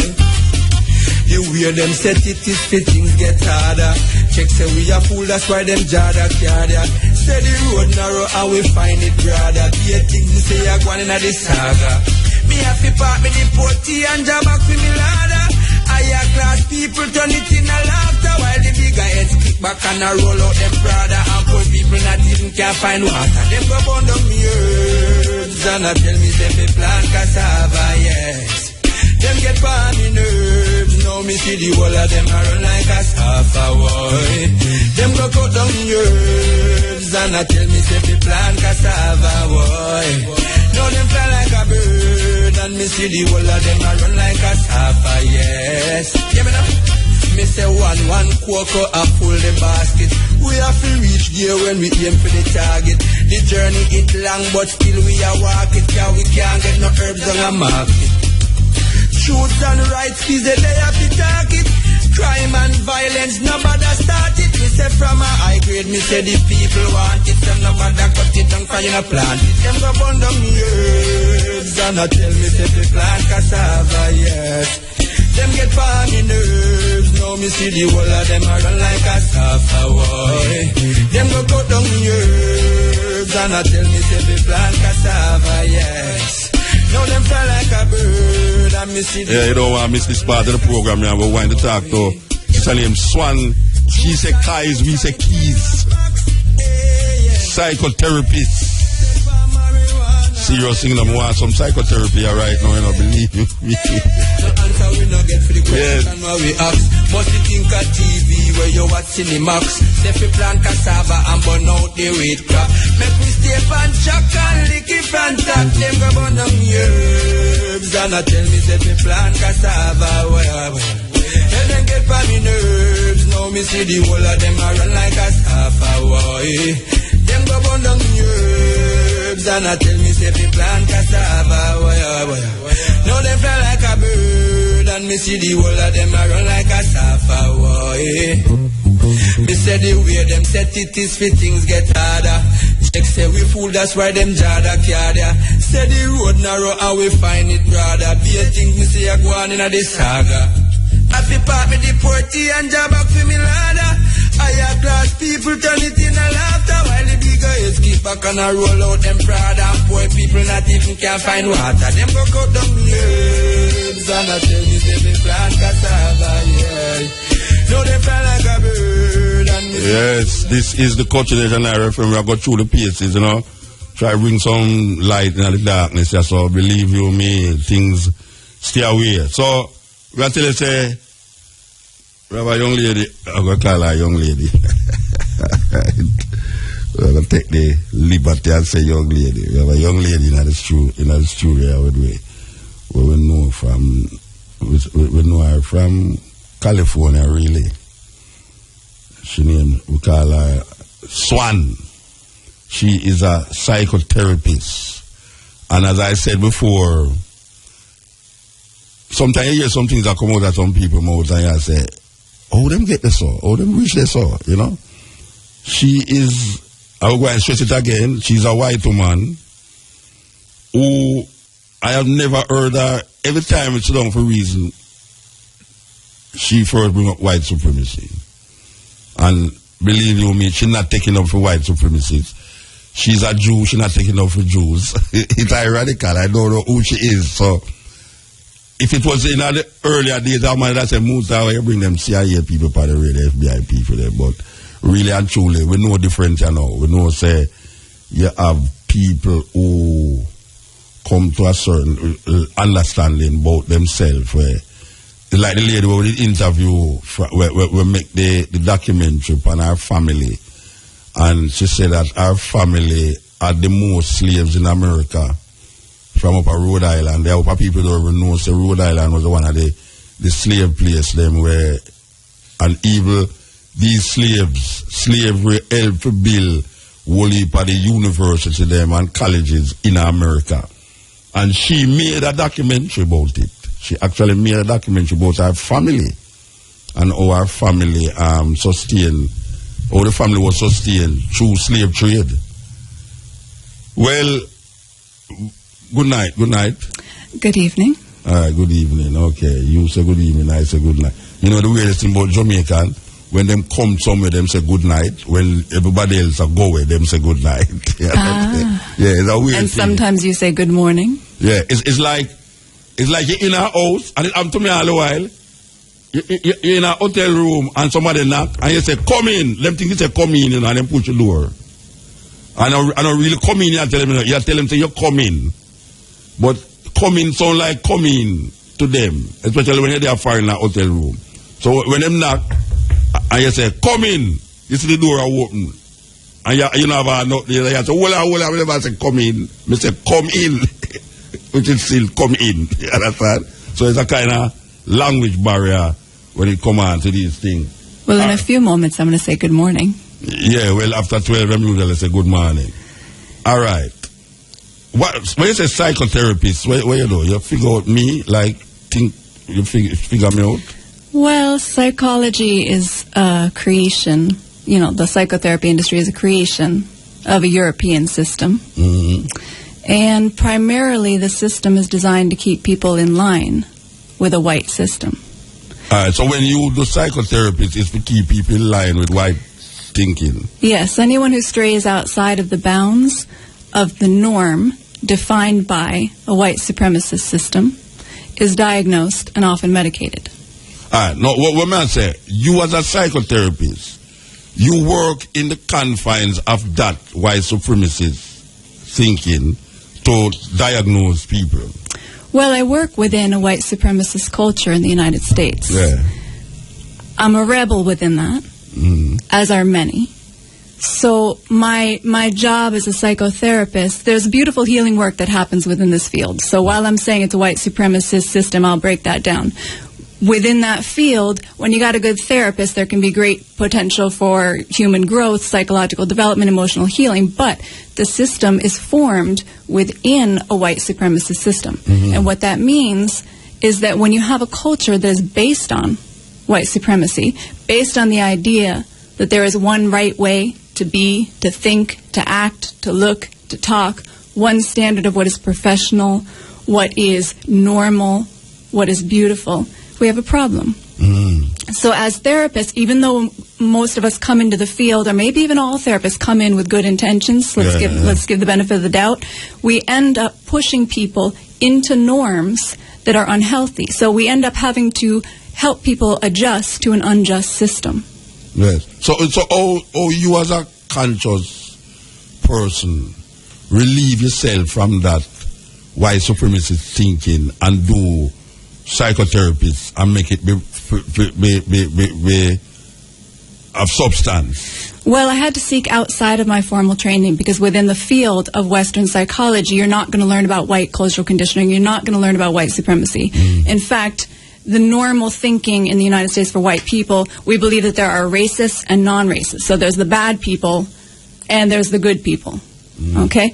But the reality is that everyone within the system is conditioned to view some people within the society as criminal, some people within the society as ignorant, some people within the society as less as dangerous. It's a constant programming that happens from the time we're born. It happens through media, it happens through cartoons, it happens through textbooks, it happens through fairy tales, it happens through magazine covers. It's repeated constantly. Who we see on the news as professional, as politician, as powerful, and who we see on the news as criminal. It's a constant programming. So within that, as I was studying psychology and learning to understand the other forms of conditioning that we talk about.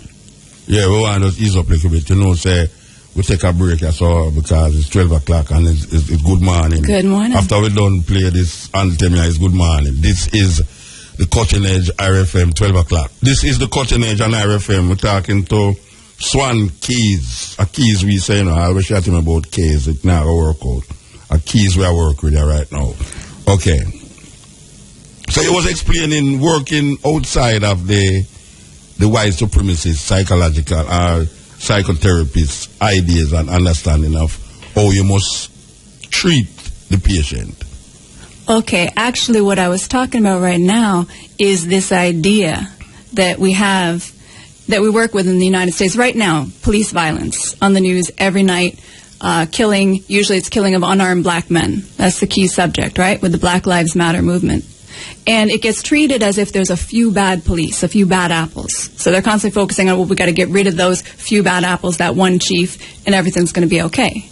It's not a few bad apples. It's a bad system. When you're working within a racist system that conditions the mind of the people to see some people as dangerous, that conditioning is always going to be there. Whether you're a police officer, whether you're the teacher looking at who in the class is bad. So we're dealing with a system that has to be looked at. It's not these bad people and these good people. It's a whole system that is designed to hold in place a class structure. The police force exists to protect private property. That's what it was made for. The government of the United States was formed by white landholding men. Those were the only people who were allowed to participate. So the government's job was to protect the interests of those people. Right? You couldn't vote, you couldn't run for office if you were not a white landholding man. So we have to remember the police are a buffer class to protect this wealth system, this economic system. This is what racism was created for, to maintain this system of privilege for a few. All right, so how the shift came by them electing a black man? Them put a black man there to maintain that white supremacy. I'll tell you that was a tough one, because I was watching all around me people getting very excited that a black man could even have the chance to run and maybe even have a shot at winning. And the whole time I'm sitting there going, wow, this is a setup. The system is the same system, no matter what face you put on it. So it's a trick. It's a trick. And I was looking, going, wow, they're going to say racism is done. Right? Now they're going to say, look, there's a black president. The revolution gone, we'll win the revolution, a black man at the White House. Yeah, and we know it's a farce. We know it's a farce because we know it's the same economic interest in power. This is just a face, a new face on it, that would allow the left to go along with the war program. So you get people real excited, real distracted, feeling like there's some progress being made where the same agenda is on track. The same corporations are benefiting with the same multinational agenda. All right. We have a group in America, they call it the Klan. And the Klan seem to be maintaining white supremacy outward. Like everybody knows that this group is white supremacists, them not like Jews, them not like gays, them not like blacks and thing. How that match up with the wider society that is thinking like... It's a distraction. Which one? It's a distraction. When we look at the Klan today, that's not the Klan is not the problem today. The Klan is some fringe element of people who the masses of society can point to. Even the pro-racist people in society can point to them and say they're the bad guys, right? It's a distraction. The system is broken and the system needs to be fixed. The Klan are just the extremists on one end who are honest enough to know what's happening inside themselves and vocalize it. All right. So as a white person, how you maintain your composure but still relate where you just say no to some white people? Or them view you now? Well, in your psychotherapy? First of all, we start with those people. We have a program called Untraining White Liberal Racism. So you can hear in the name who we're speaking to. These are liberal people, maybe anti-racist activists. It's usually teachers, psychotherapists, social workers, parents of mixed-race children, people who have a reason to feel like they want to be anti-racist, that they want to do anti-racist work. And there's a growing movement in the United States around whiteness studies, white privilege conferences, all this. So we work first with the people who say, I want to be part of the change. And it's a deep deconditioning of the mind, and it's never finished. So we study continually. So it's studied by reading, it's studied by watching documentaries, it's studied by exercises, deep psychological and emotional exercises to get to the root of that conditioning and to peel off the layers of that conditioning and to understand what that conditioning is for. So that's a program I've been with, I guess, about 15 years now.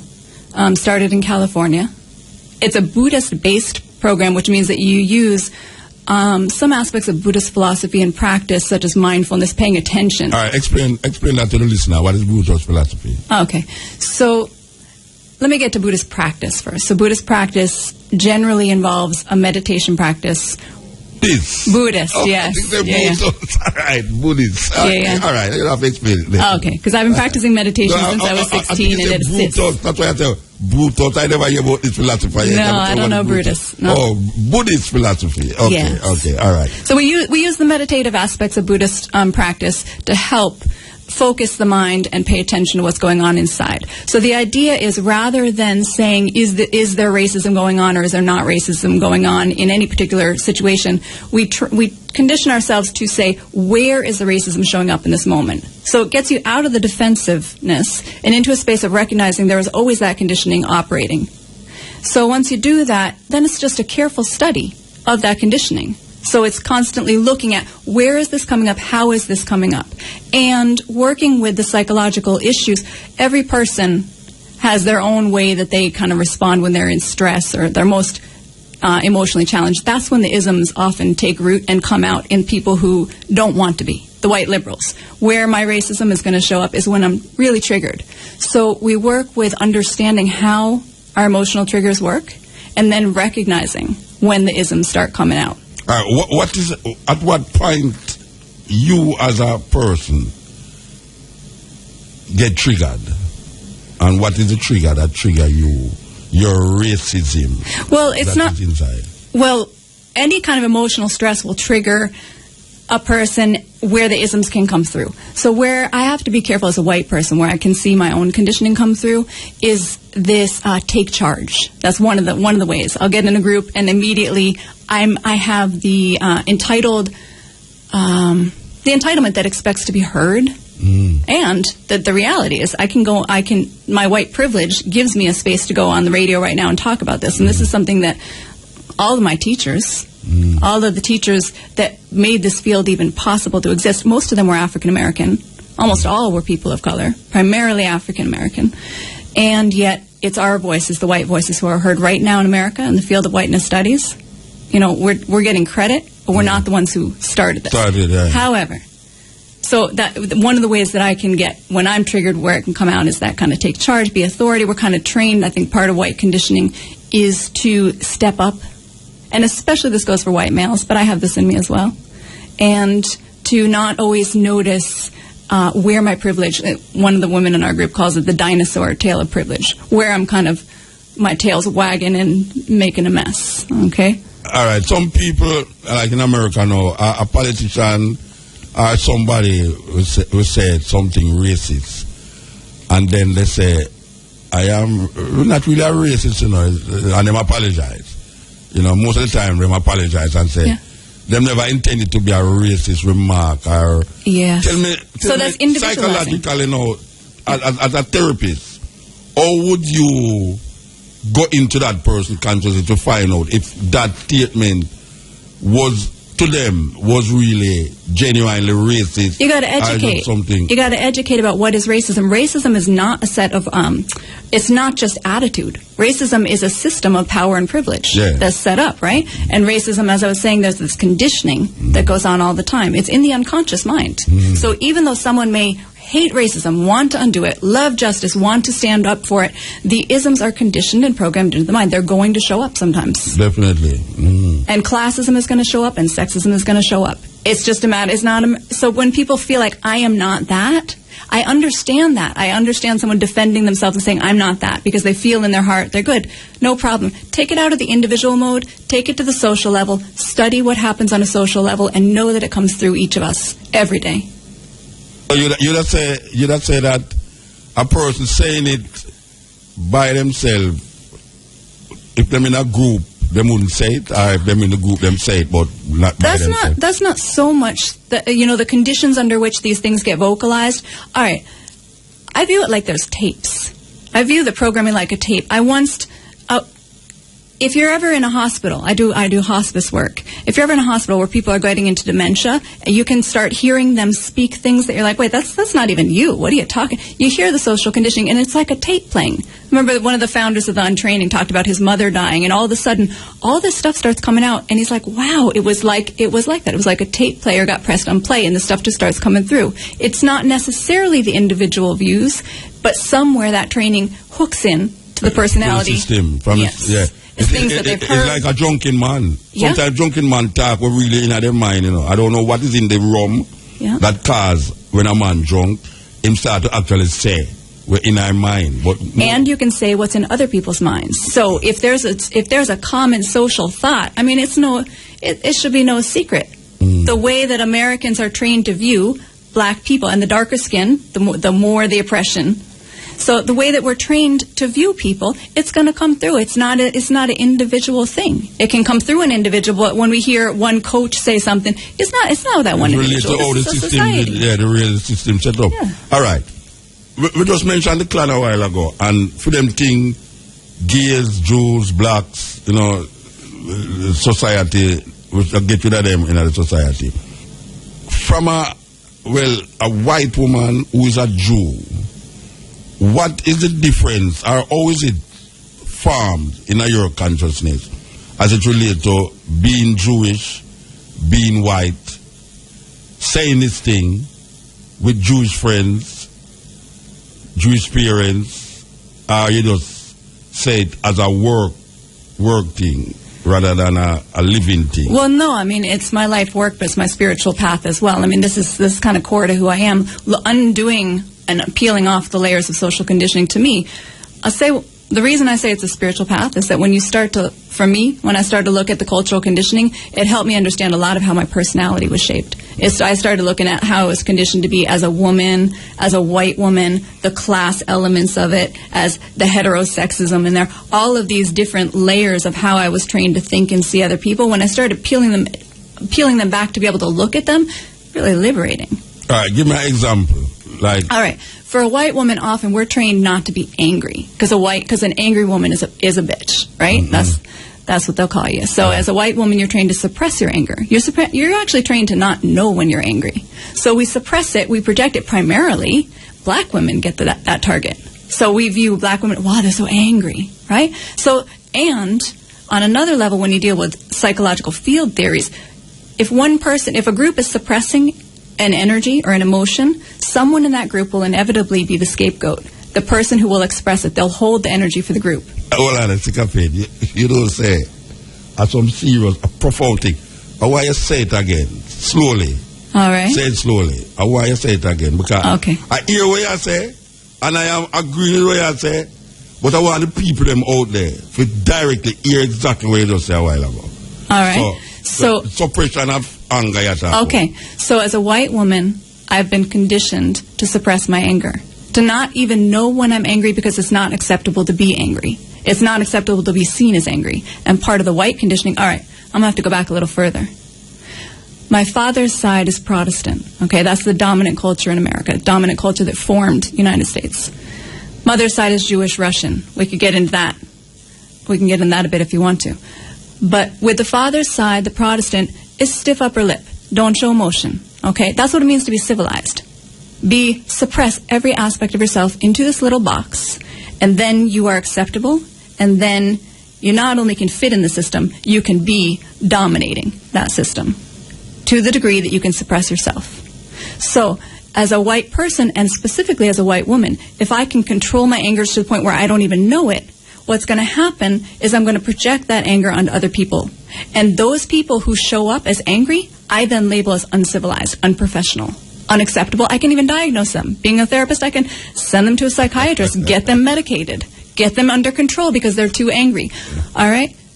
So if I'm suppressing any part of myself I'm suppressing, I'm going to project onto others. Now, with the scapegoat, if you have a group that is suppressing an energy or suppressing an emotion, there is always within the group one person, or if you get a society, you may have a group of people who will hold and express that suppressed emotion or energy. That's the scapegoat. That's who will be cast out. That's who will be seen as the problem. Okay? It's actually, interestingly, if you look at a family dynamic, when a family comes to me for therapy, usually a child is identified as having a problem, right? Any good therapist knows that the person who is the identified patient is rarely the problem. They're the person who's often the strongest in the family, who can hold the suppressed energy, who can hold the abuse, who can hold the oppression that's happening within the family, so they get to be the target of it, right? And anything that's being suppressed in the group comes out through that person. Make sense? Yeah, it makes a whole heap of sense to me. That's why, and I'm not even trying to dip into where I say, you know what I mean? Very interesting. This is the Coaching Edge, and I refer, we're talking to a psychotherapist here. Swan Keys. You don't want to say Keys, but we say Keys. The pronunciation of the name is the least important here. Yeah, but I just say Keys. Swan Keys, psychotherapist. And I want to add a white woman who is a Jew. You know, she used to say one part of our family is Protestant and one part of our family is Russian Jew.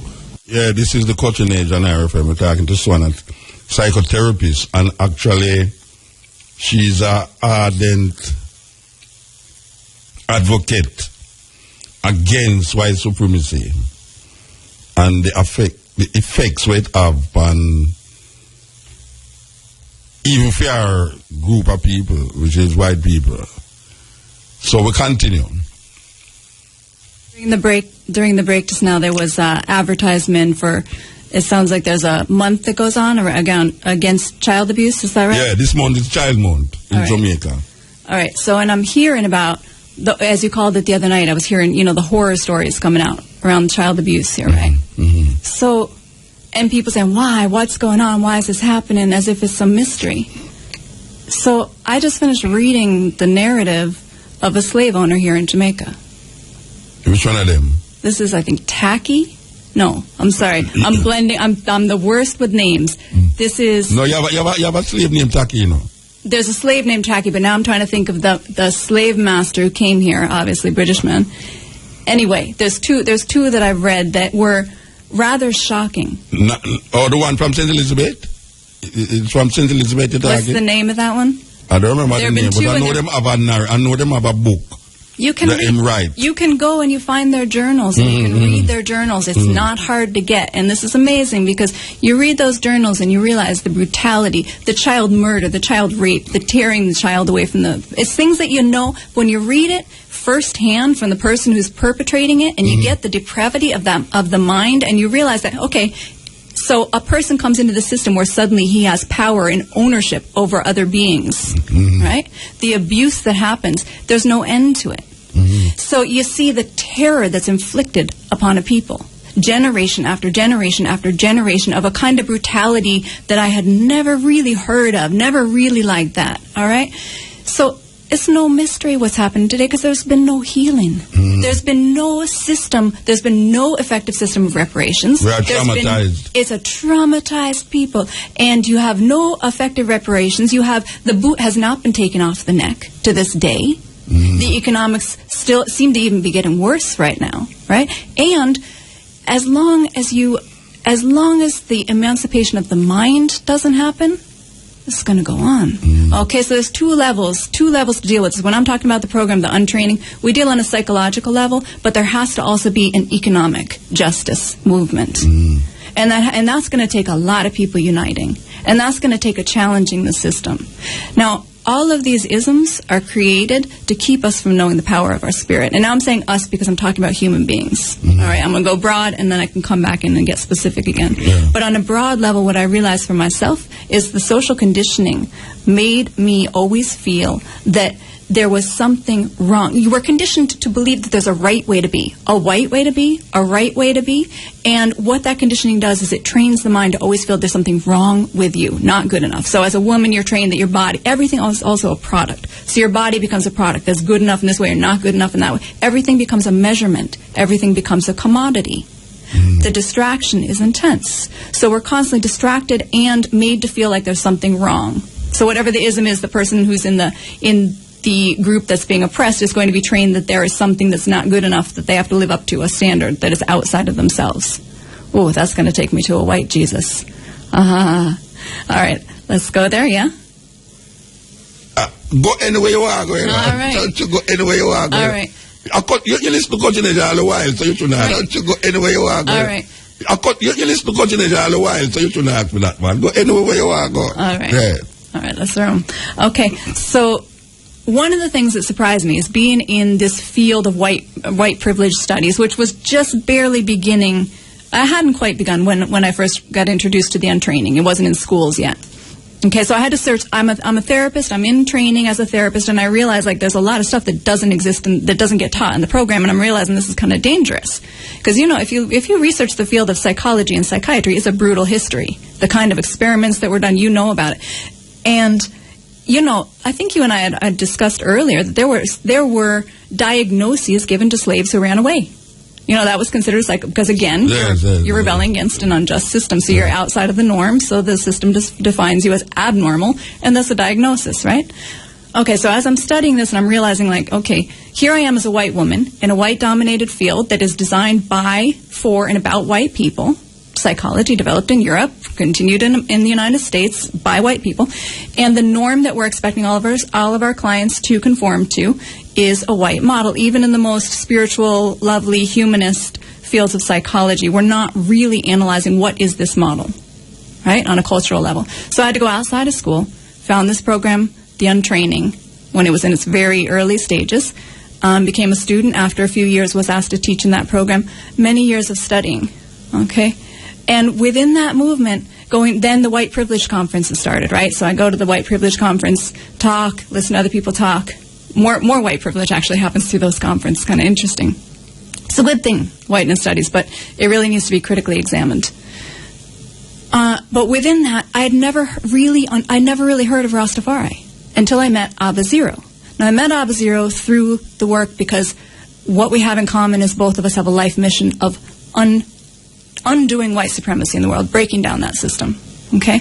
And here is someone who starts to tell me about a movement that is completely committed to the dismantling of white supremacy. I'm mind blown. Of course I knew about Bob Marley. I actually met Peter Tosh when I was, 84. I was a child. So I had met him, but I never knew, I never knew what this Rasta thing was about.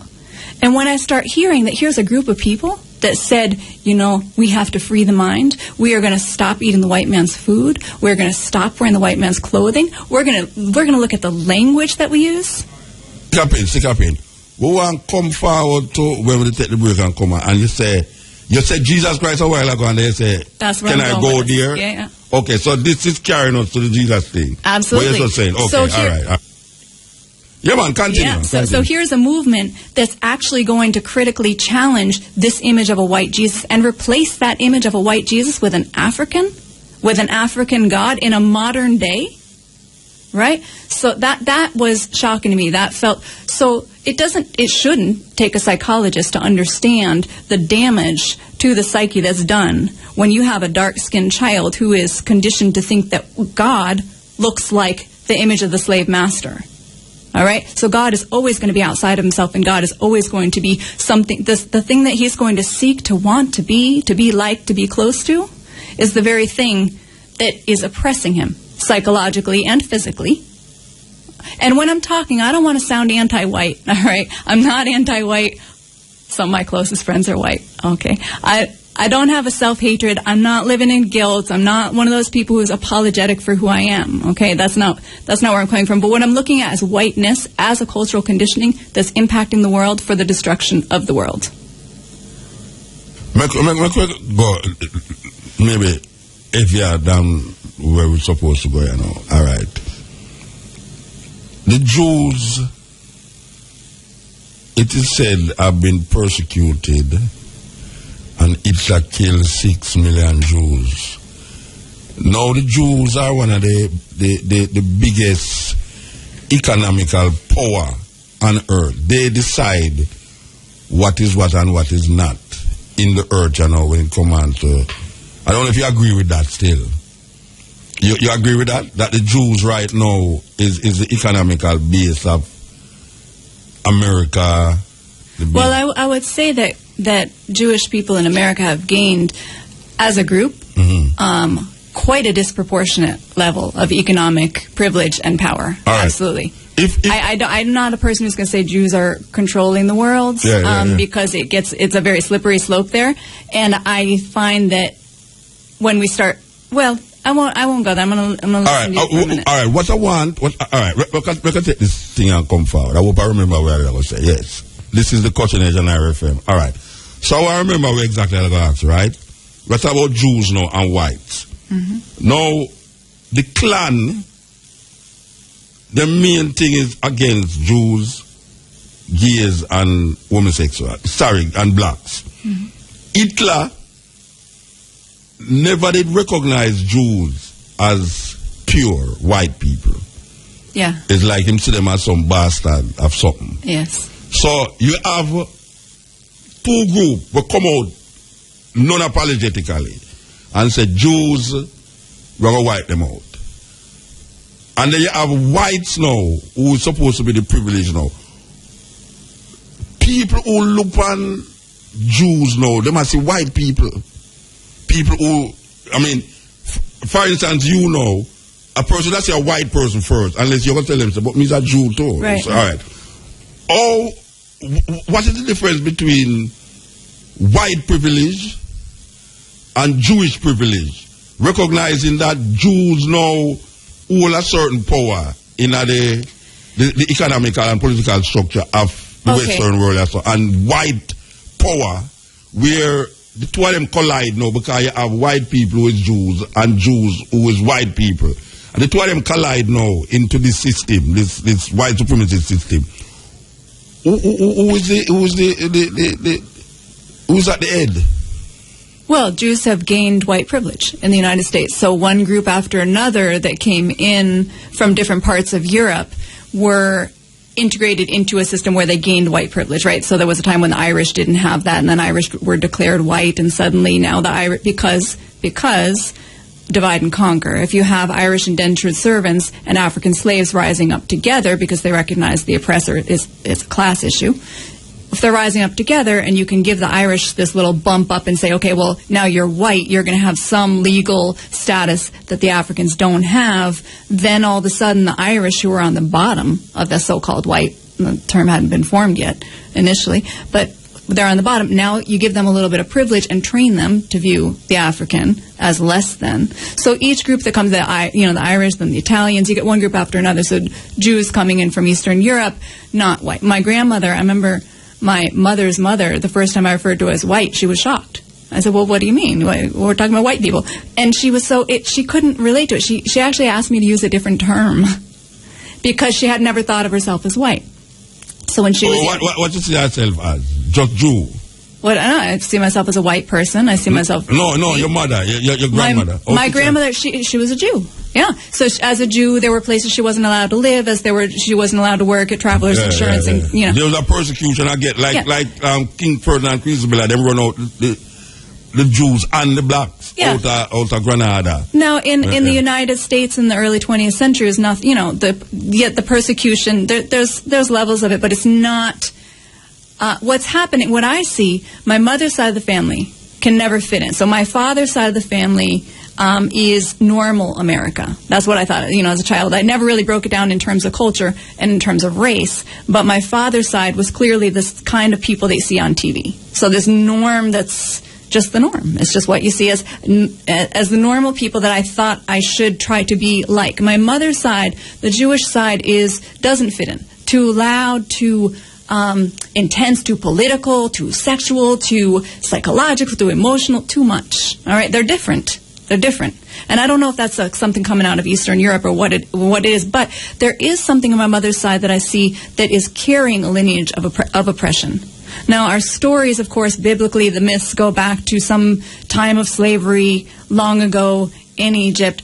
So we repeat these stories that were coming out of slavery, and then you have the Holocaust in Europe, right? So you have people who are survivors, and you have those lineages of trauma that are continuing. So you have some real internalized stuff that needs to be addressed. You have internalized oppression. And I learned that I didn't want to be like my mom's side. When I was growing up, I learned unconsciously that I wanted to be more contained, more normal, my father's side. I never thought about it, but I closed down parts of myself, like we were talking earlier. I suppressed the parts that my mother's side of the family couldn't suppress as well. So you have Jews much more likely to be diagnosed. Bipolar is a big one. Used to be hysteria. So you have a people who haven't quite learned to contain themselves, and a people who are coming with a history and a mythology of oppression, mythology and reality, and a real history of facing oppression, and the oppression gets internalized. So there's this feeling of being other, of being not good enough, of being too much, of being uncivilized, in fact, but it gets confused. We never really talk about it or deal with it. We only look at the anti-Semite out there and the danger, and we're trained to know that danger is going to repeat. In Israel, Holocaust Remembrance Day is a big thing where you have to know that this is going to happen again. So there's a psychology of being the oppressed. It comes in clash with the reality today of economic privilege that many Jews, not all, so there's a stereotype, but many Jews have gained, and a disproportionate number of Jews have certainly. If you want to break down wealth, you won't find, if you Google the top 100 wealthiest people in the world, you're not going to find the majority of them are Jews, but you will find that there's a disproportionate number because Jews are such a small percentage of the population. You wouldn't expect to see that large. So you would say that there's a thin line between Jewish privilege and white privilege, where there's a point where the two of them collide. It is white and privilege. You can't tell the difference. It is white privilege. Jewish privilege is white privilege. So. And it's complicated by the fact that you have an identity that needs a healing. You have an identity of people who has been oppressed and holds that oppression internally, then comes into privilege, comes into white privilege, and it's very confusing. How do you identify as both an oppressed group and an oppressor? The psychology of it gets a little tricky. That's what I'm saying. There comes a time when them collide and you can't tell the difference between Jewish privilege and white privilege. The two of them seem to be one. Well, like when you look on when you look on the oppressor. In other words, when you look on the oppressor, you see a white person, and when you look on the oppressor, you see a Jewish person. Okay, and that makes sense because also you're not going to see a black Jewish person as the oppressor, right? So it is white privilege because not all Jews have that privilege. Okay, if you're dealing in Israel today, you know what's happening with the racial dynamics. It's nothing new. But you also have you have a country that wants to maintain a Caucasian basis. So like Netanyahu. Yes. So if you're supposedly if I want to immigrate to Israel, I can do that very easily. My mother's a Caucasian Jew. Okay, but if you're Russian, you don't even have to have a parent who's a Caucasian. You need one grandparent. Yes. So there's a pull to bring in more Jewish people from Russia. You have more Caucasians. You want to maintain. There's the racism of most the state. of the people that work at the airports in Tel Aviv is Russians. Yeah, there's a lot of Russians coming in, and that's where my great grandfather came to the United States from Russia. And there is a lot of racism in the society there. So that is brought to Israel. It's brought to the United States. So we understand a white person. All the Jews, after going through all of that, I want to take the case of Netanyahu now. After going through all of what them go through, Hitler, this, that, the Black Plague, running out them outside Europe and things, how it come to the situation now where the oppressor become the oppressed, become the oppressor in a system that never see them as people, like white supremacy. I am thinking never recognize Jews, but now the Jews recognize it. White supremacy is now carrying out the work of white supremacy. It's like a black man who don't realize him black and him carry, like the government of Jamaica. The government of Jamaica is mostly black people, but them carrying out the work of the same slave master. Of course. So psychotherapy, what would psychotherapy it's unhealed trauma. It's unhealed trauma. So when you have unhealed trauma that doesn't go addressed, right? Stuff gets suppressed, it's going to be projected, and it's going to repeat. So you also, hear history repeats itself. These cycles of violence and oppression will continue until or unless something interrupts them. Until or unless you have a system that's going to challenge it on multiple levels, on a psychological level, on an emotional level, and on looking at power imbalance and structure, and looking at economic balance, and say, okay, we have to look at all of these levels. So as a Jewish person, my family has gained economic privilege in the United States, but they haven't done the work. They haven't done the work to really, and no psychology. It's very rare to meet a therapist or any psychologist who is really looking at the cultural conditionings that create. So we'll look at the individual level. We don't look at the social level. We're conditioned. So this is part of white psychology. What whiteness is, let me give a cultural, what white culture values most is individual. So white psychology is based on the individual. All right, so our model of health is based on, we have a term, individuation. It's how well someone can separate themselves out from a group and stand up as an individual, right? Now, we just look at that as a norm of health. We don't look at that as a cultural value. Many cultures of the world have a collectivist value, right? Where the community, you are part of a community. So in Japan, for example, here we have a saying, the squeaky wheel gets the grease. In Japan, it's the nail that sticks out gets the hammer. It's not a good thing to stand out when you're in a collectivist culture. It's a good thing to learn how to blend in with your community, with your family, to work in harmony. So you would have a very different model of psychology. In the white model, where the breakdown happens, let me rewind a little bit. So whiteness begins with a separation of self from spirit, of self from land. So when things become a commodity, when your land becomes a commodity, when your body becomes a commodity, when everything becomes a commodity, you have what you see in the world today, right? But why is it that white people fight for land? So if you say them separate from land, because we think we can own it. Yeah, so it's not the land itself, it's ownership, the psychology of ownership rather than the psychology of land itself, then. That's what I say. Well, land is power. Yeah, that's what I say. It's the psychology of ownership. Yeah.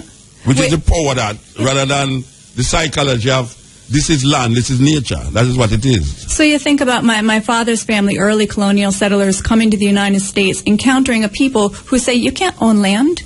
The land owns you. You belong to the earth, right? And you have a British system coming in that says, no, we own land. We're going to take this land. This land is our land. And everything is a commodity, including people, including human beings, right? So everything is commodified, and that is this white culture that is dominating the world now and breaking down and destroying every indigenous and every collectivist culture in the world, and destroying the environment, because if your environment is a product, if everything is a product that you can own, we're not stewards of it. We own it. All right. So who is supporting economically? All right. America is the biggest money giver to Israel. Yes. The Israeli economy cannot last more than 3 months without U.S. foreign aid. All right. So the question is, who is giving that money? Is it the Jews or the whites? Who is giving that money? It's not that we're separating Jews from whites now, but for the purpose of this conversation, who is supporting the Netanyahu economy? Is it the Jews who have a, what them would say, a emotional connection with, or is it the whites in America? That's not an either or, but the reason that the United States supported the formation of the country of Israel was to give us an economic base in the Middle East. Yeah, but what I'm asking you, who is supporting this? Is it today? Is it the white people who don't see themselves? It's the military-industrial complex. Who are they? Are they white people who don't see themselves as Jews, or is it Jewish people who see themselves as Israelis? It's the military-industrial complex, and it's an economic system at play. All of the identities involved, really distractions. So you don't see identity as it relates to, I see it as very important. The power. I do see it as very important. Yeah, While it's a distraction, it's very important. So we could talk about the importance of the identity then. Okay. Because the identity, it cannot be shrugged aside. Yeah. There must be an identity. So. And the Jewish psychology is very complex. As I said, because we are conditioned to see ourselves as victims, and because we have been victims, right? I have never personally experienced any overt physical violence against me as a Jew. By white people? By anybody. Okay. I've never experienced that, and yet I hold within me a psychology around what it means to be Jewish and this internalized oppression that has to be addressed. Okay? That can get in the way. In fact, sometimes white supremacy can come easier through a Jewish activist, a leftist Jew, can more easily embody racism unconsciously, because our identity around being a victim it still needs to be worked through. It still needs to be undone. That is why I'm asking the question. Okay. And it's related to what I'm saying about Israel. Is it white people money? And I don't want to separate whites from Jews neither. Because to me, and I will separate them. But for the purpose of this reasoning here, is it the white people them who don't, like for instance the Ku Klux Klan, who don't recognize Jews as white? Yeah. Or like the Nazi them, who don't recognize Jews as white? Is it this money who is nationalistic towards Israel, who see themselves as Israeli, in from America? Or is it white people who don't recognize themselves as Israeli? It's whose money is given to, where the money coming from? It's coming from which of those groups it's coming from? The money is coming from the U.S. government. It's coming from every taxpayer in America. And it's coming. But somebody control the government. Okay, absolutely. And that is white supremacy controlling the government, and there are a disproportionate number of Jews who are involved in the higher levels of our government, for sure. So you say most of it is white people then, not Jews. Well, look at who's in the government. You just I don't know. I'm just saying. Oh, yeah. I don't know who in the government. The only person I know in the government is Bush and Obama, and then now you have Hillary and all these people. Okay, and you also do have a disproportionate number of Jewish people in high positions of power. There's never been a Jewish president. Maybe there will be. Kind of doesn't matter who the face is again. But you also have Christian fundamentalists who support Israel, and people put it out as it's a religious thing. Okay, people think that the reason that the Christian right supports Israel is this fanatic idea that all Jewish people have to return to the land for the second coming. Blah blah blah. The reality is it's economics. Okay, if you're maintaining the system of an elite, smaller and smaller group of people running the planet, Israel fits into our plan for that. In the United States, Israel is a powerful tool. For a long time, there was an arms triangle between the United States, South Africa, and Israel. Economically, there was a small group of people who got extremely rich off of that. So, as with the United States, the Israeli government has an agenda that does not serve, it's not meant to serve the majority of people. It's not meant to serve even the majority of Jewish people. It's meant to serve a small group of transnational corporations that are moving to dominate the entire globe. So, as with the United States, the Israeli government does not represent the Israeli people. And in fact, the way that they're operating the state of Israel with the current state of oppression towards Palestinian people, towards African people, towards anyone outside of this small group, it's the most dangerous thing that could possibly be done on the planet to fuel anti-Semitism. You feel that the majority of so-called Jews in America is with the Palestinian struggle? Do I feel the majority? I couldn't say that. I don't know what percentage. I know within leftist, I tend to travel a lot within so-called liberal or leftist circles where they have sympathy. Absolutely, because and the core value, the values that I actually hold dear about Judaism that came through my mother's side that I love are the focus on social justice, on tikkun olam, on mending the world. I love that. My Christian side, it's different. Yeah. It's different. My Christian side has a charity. It's a whole different story. But with the Jewish side, there really is a focus on that we're supposed to be fighting for the right of any underdog. Yeah, okay? Yeah. So when you look at a state of Israel, you take that psychology and you've got to apply it to the state of Israel. There's going to be a hell of a lot of sympathy for half the nation that's living under the boot of the other half. It doesn't fit. It doesn't fit to have the Jewish state is supposed to be, if we believe in the mythology, it's supposed to be a light upon nations. And, my grandmother's psychology is, well, you don't understand, we're surrounded by enemies, they want to push us into the sea, and I understand her psychology. All right. All right. I want to come back to this Jewish versus whites thing, because hearing you speak, I see some things. Maybe I never see it before, but it kind of in front of me. All right. The majority of Jews, the majority of people who call themselves Jews in America. All right. We are told that the majority of whites give credence to, you say one side of the family is Christian, so say them is Christian. So would you say that the majority of Christians is white, and the majority of Israelis are Jude, and they give credit to Judaism, or is it that there is an intermingling of religious ideas now that you can't tell the difference between a Jewish Christian or a white person who embrace Judaism? I kind of got lost in there because I think right now the majority of the Christians in the world wouldn't be white. I mean, the way Christianity's been spread in Africa and Asia right now. No, in America. In America. Not the world, in America. Okay. Because we are dealing with two forces in America now, Jewish and whites. And I am saying that there's a thin line between the Jewish privilege and white privilege. What I'm saying now is that, let's go outside of economics now. Is the majority of Jews in America giving credence to Judaism and the majority of whites giving credence to Christianity, or is there a mixing up of the pot now where there is most Jews now are Christians and a whole heap of white people now is turning to Judaism? I don't think a whole lot of people are turning to Judaism. I don't know. I've never heard of anything like that. I have actually never known any. Yes, I've known one person who once converted to Judaism, and that was an interesting. What was actually? You don't have no Jew who is his religion is Judaism. Don't have any Jew whose religion? Yeah, you don't have no people who say them is Jew. Oh no, I don't know anybody who's Christian who converted to Judaism. Okay. So in terms of you have Jews who convert to Christianity. Yeah, but the majority of Jews in America are secular.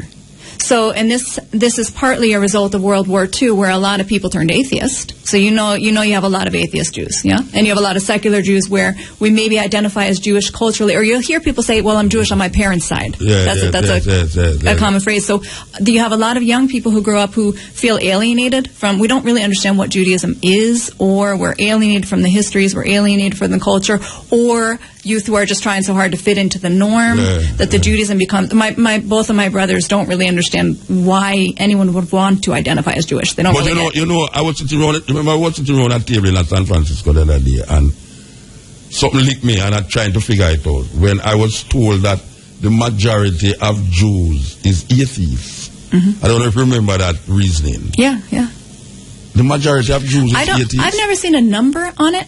No, but there's absolutely. Round the table, there was two Jews there, two black persons, and I was told that the majority of Jews is atheists, and the Jews them never disagree with it. Okay, so I'm trying to figure out if you and the other person if agreeing with it, it means I would draw the conclusion that maybe you are atheist and the originals are atheists. Well, where the majority language comes in is that there have been, all right, a majority of Jews in America are not religiously motivated right now. They're not going. We don't go to synagogue. We don't necessarily. We're not holding the prayers that the grandparents knew. We're not living as religious Jews. So this is where we get into what is a Jew, right? So is it's many cultures?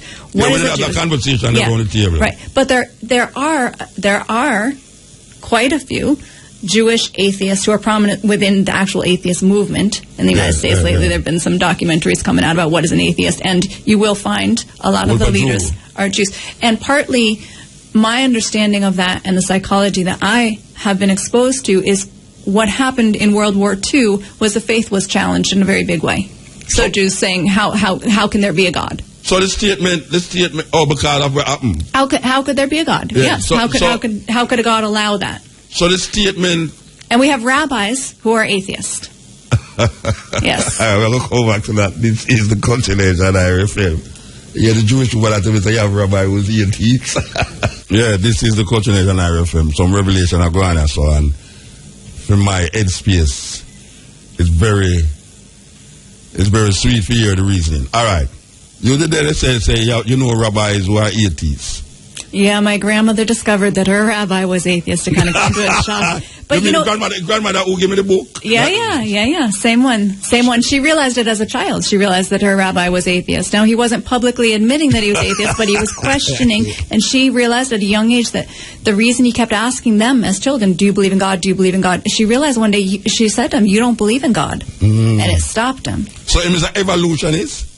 I don't know what he did believe in, but him just don't believe in God. Well, here's the thing. One of the other things I love about the culture is that within Judaism, we're trained to question everything. Yeah. I love that. Okay, but if you're trained to question everything, when you're looking at a Bible and you're looking at some things that don't make sense, and you're trained to question everything, part of what we do is there's a saying, 2 Jews, 3 opinions, right? So it's like we have, I don't know, part of the psychology is to be questioning everything.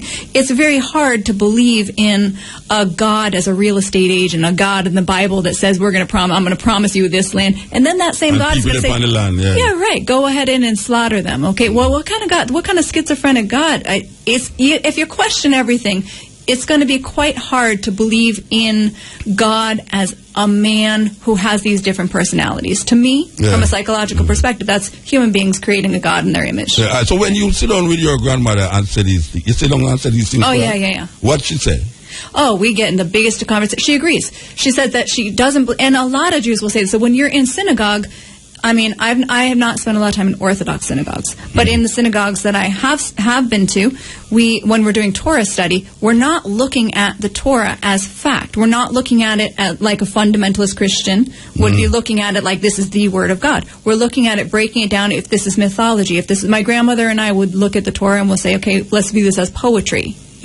And we'll break it down. And what does this mean? And in synagogues, it's pretty normal to say, well, we don't know what in here is fact. We don't know what in here is history. So we break it down. And then at the same time, though, there can be a clinging to a history and a mythology that happens in the very next breath. And particularly when we get into Israel, which is the toughest topic for most Jewish families who have any political leanings, because there's a whole lot in there that's really painful, and there's a whole lot that needs to be explored. But atheism is common. I would think that most people who are in a Jewish family have at least one member, or at least one member of their extended family who would identify. That's all like Jamaica. At least one somebody in the family is Rasta. All right. But I've been accused by a famous reverend, young boy, say I'm an atheist. Okay. So then you gotta say, what is an atheist? No, well, the arrogance of Christians. This is the point now. The arrogance of Christians is that if you don't believe in the God of the Bible, you're an atheist. Right, exactly. The God of the Bible recognizes other gods. Because I'm saying, thou shalt not have no other God but me, because he is a jealous God. Yes. So if the God in the Bible is recognizing that there's other gods, why is it that if I believe in the other gods and not in the God of the Christian Bible, I am an atheist? Because atheists mean you don't have no deity. in front of you. You don't recognize a deity. Right? I am not telling nobody say I don't recognize a deity because I continue talking about Haile Selassie. So if Haile Selassie is the center of my spirituality, it means in the narrow sense of the word, Haile Selassie is God.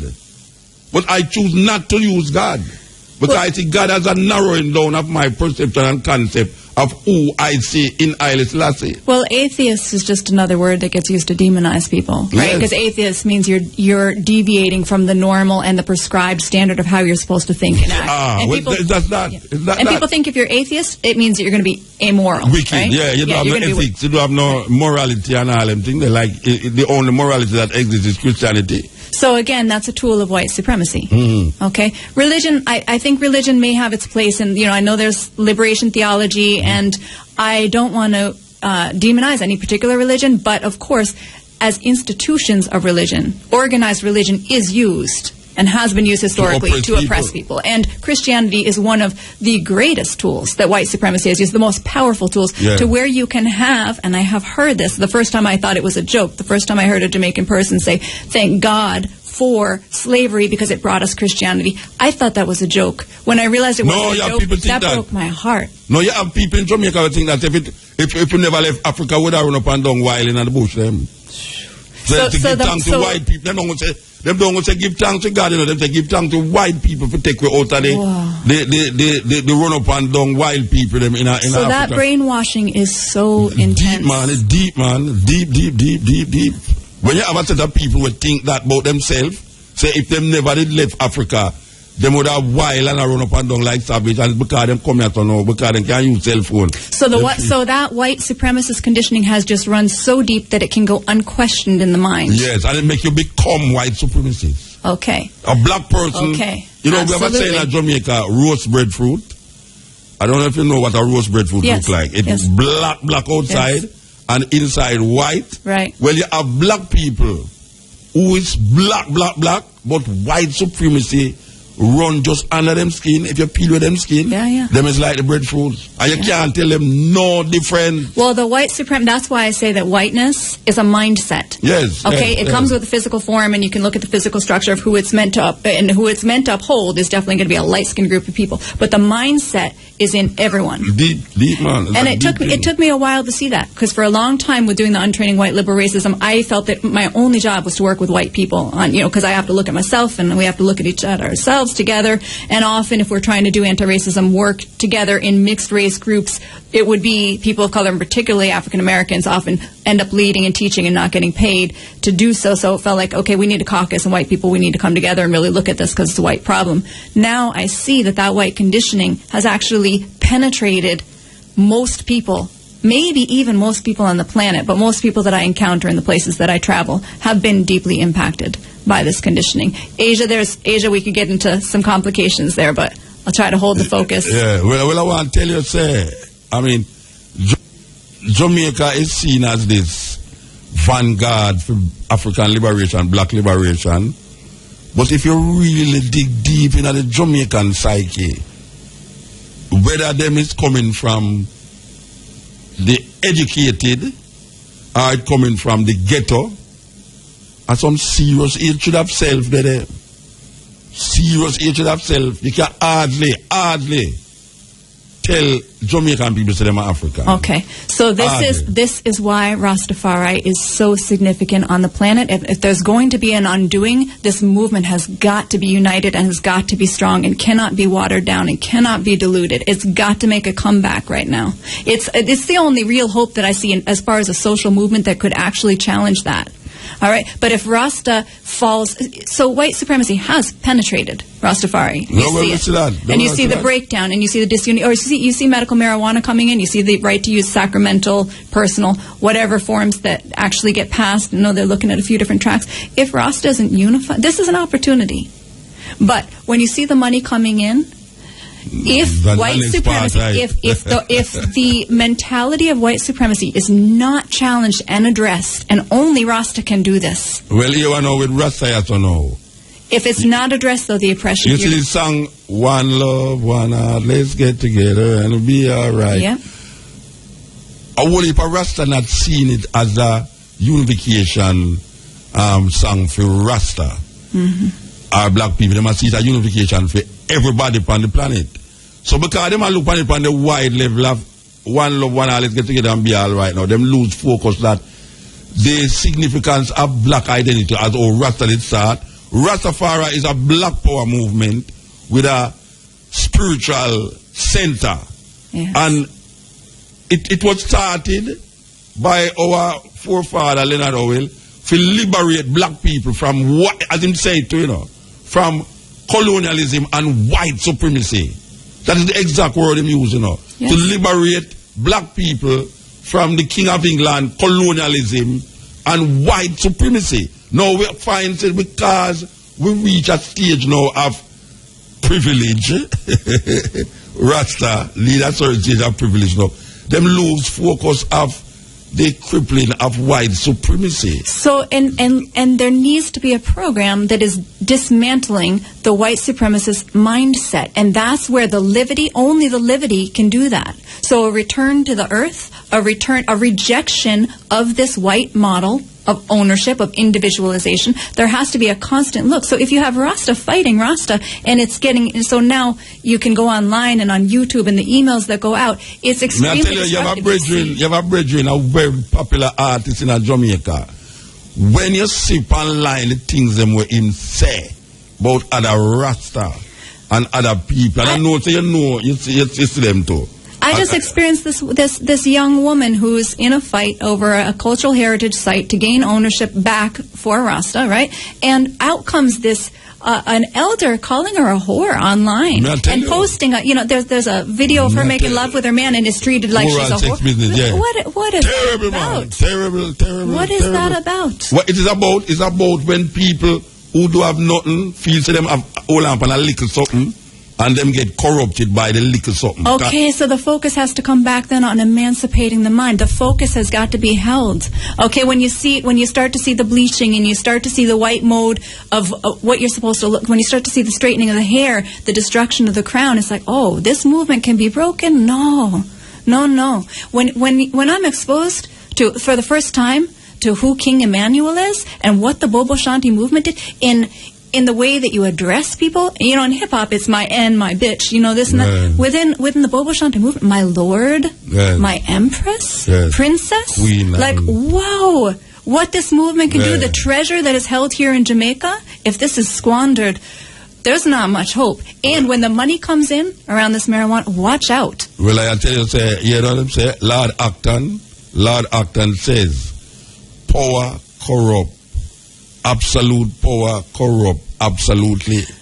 And when you have certain people, if you don't have nothing, the little way you get look like everything. Okay, but if you have Rasta, you have so much. If you have the heart of Rastafari and if you have the focus on undoing white supremacy, then every time there's a meeting and you start to see the division, just the question needs to be raised. Where is white supremacy coming through right now? Nobody's Look here, Rasta, let's return to the heart. Sister, I can tell you something, man.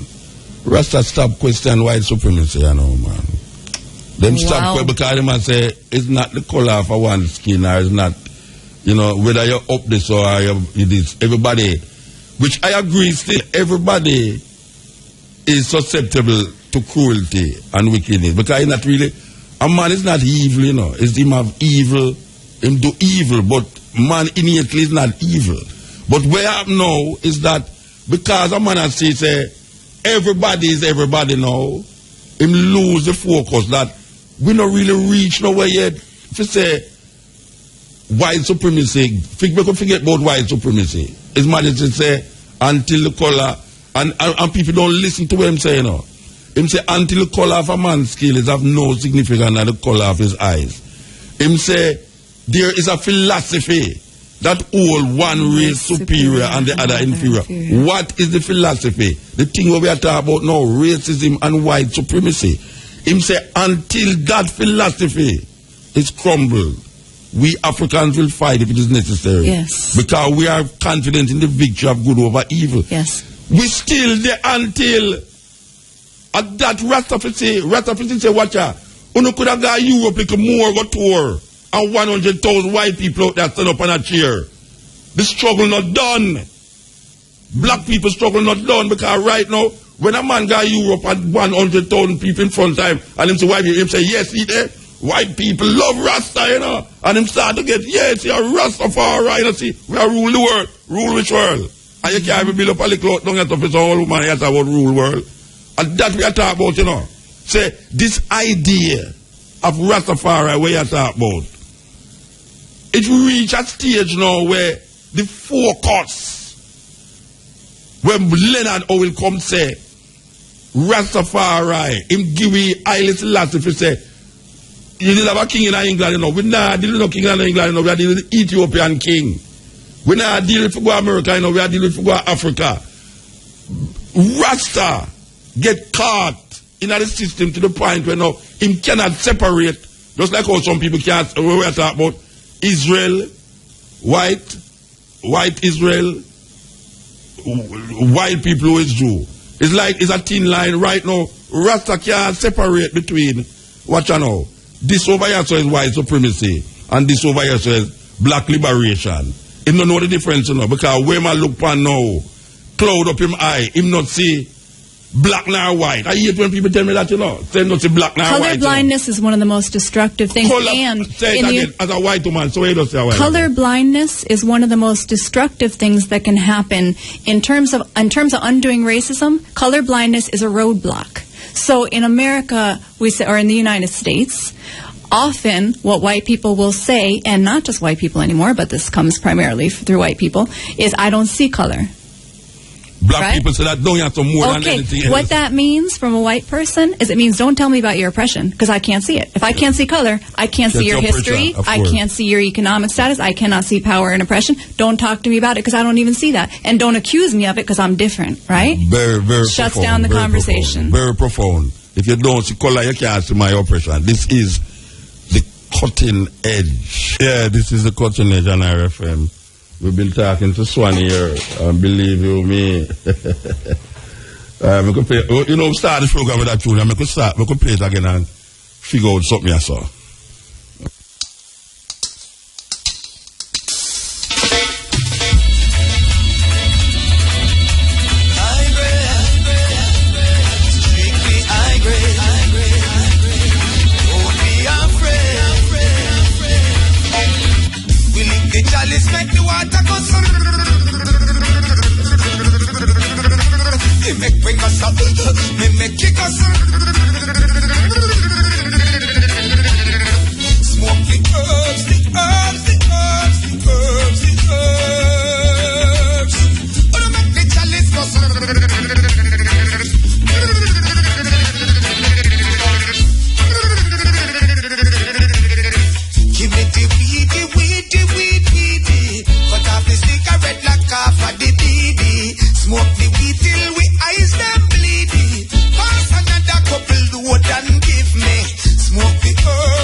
About winning the next election in America? Oh, you know, I don't care. You don't care? It's the same system that's going to run. It's the same destructive mode we're in. It's going to, maybe it'll be the first female, and then they can say sexism is over. What it doesn't, it's a distraction. And the same thing we're saying at Jamaica, it don't make no difference. Yeah. The PNP, for the system there, you have to change the system. The individual is not important. And it doesn't matter if there's a good politician or bad. I can't say it doesn't matter. I'll say there are some programs that do. You know, in America, you got Carter Start, Head Start. All right, that made a big difference for a lot of youths who needed the preschool, paid for it, made a big difference in society for a little while. Reagan came in and he cut that. That hurt people. So if you have a president who comes in, cuts food stamps, cuts social spending, yeah, that it does make a difference. It hurts. But in either case, you still have the same interests. All right, it's just how slow you want your poison. Mm-hmm. All right, but both tracks with having a two-party system is destructive first and foremost. Mm-hmm. You're not supposed to have a party system where the parties are fighting each other. You're supposed to have representatives, ideally. Like I said before, government was initially formed to protect the privilege, mm-hmm. right? And that still in place. But as long as you got this two-party system, you're just going to have people fighting each other and fighting and bickering and keeping the focus off of the things that matter, which would be actually serving the people. And the leaders are not going to do that. The people have to lead, and the leaders will follow. You know that what you just said a while ago, if you transport that to Jamaica, it's the same way my whole Jamaican feel, say, the PNP and the JLP has locked the people them in such a state now where it's one or the other, but the one or the other don't make no difference because it's a system which is left here by white people. Where we say we have an independence and we don't have no independence. It's white people left that system and so, and them left it intact to the point where black people control it now, but them control it on behalf of the same system where they have them same black people there in a slavery. I'm telling you, when I'm here, what I see, Rasta's got to lead. And when I'm saying Rasta, I'm saying the heart. Okay, black supremacy. When I first encountered Mama Aita and Haya, Haya is explaining to me. I'm hearing black supremacy, black supremacy. Now, my only context of supremacy is white supremacy, which is a very destructive. It kills. It kills. Its goal is to wipe out, right? So when I'm hearing black supremacy, and yet I'm feeling this heart of love, it's kind of this. It's kind of what is this? What's this mean? And it was Haya who helped me see that just through how he was with me. Yeah. It was like black supremacy is not for the destruction. Black supremacy is recognizing the beauty and restoring the dignity and restoring justice to a people that's been trampled. When you do that, that's going to uplift all people. So when I'm looking at black supremacy, it is not the equivalent of white supremacy. It's not Definitely the opposite. Not. Definitely not. It's a restoration that would actually assist all people on the planet. Yeah, all right, we're going to play a tune for you. And you're not going to believe that Bob Marley has sing this tune now. All right, so you have to listen to it carefully. All right.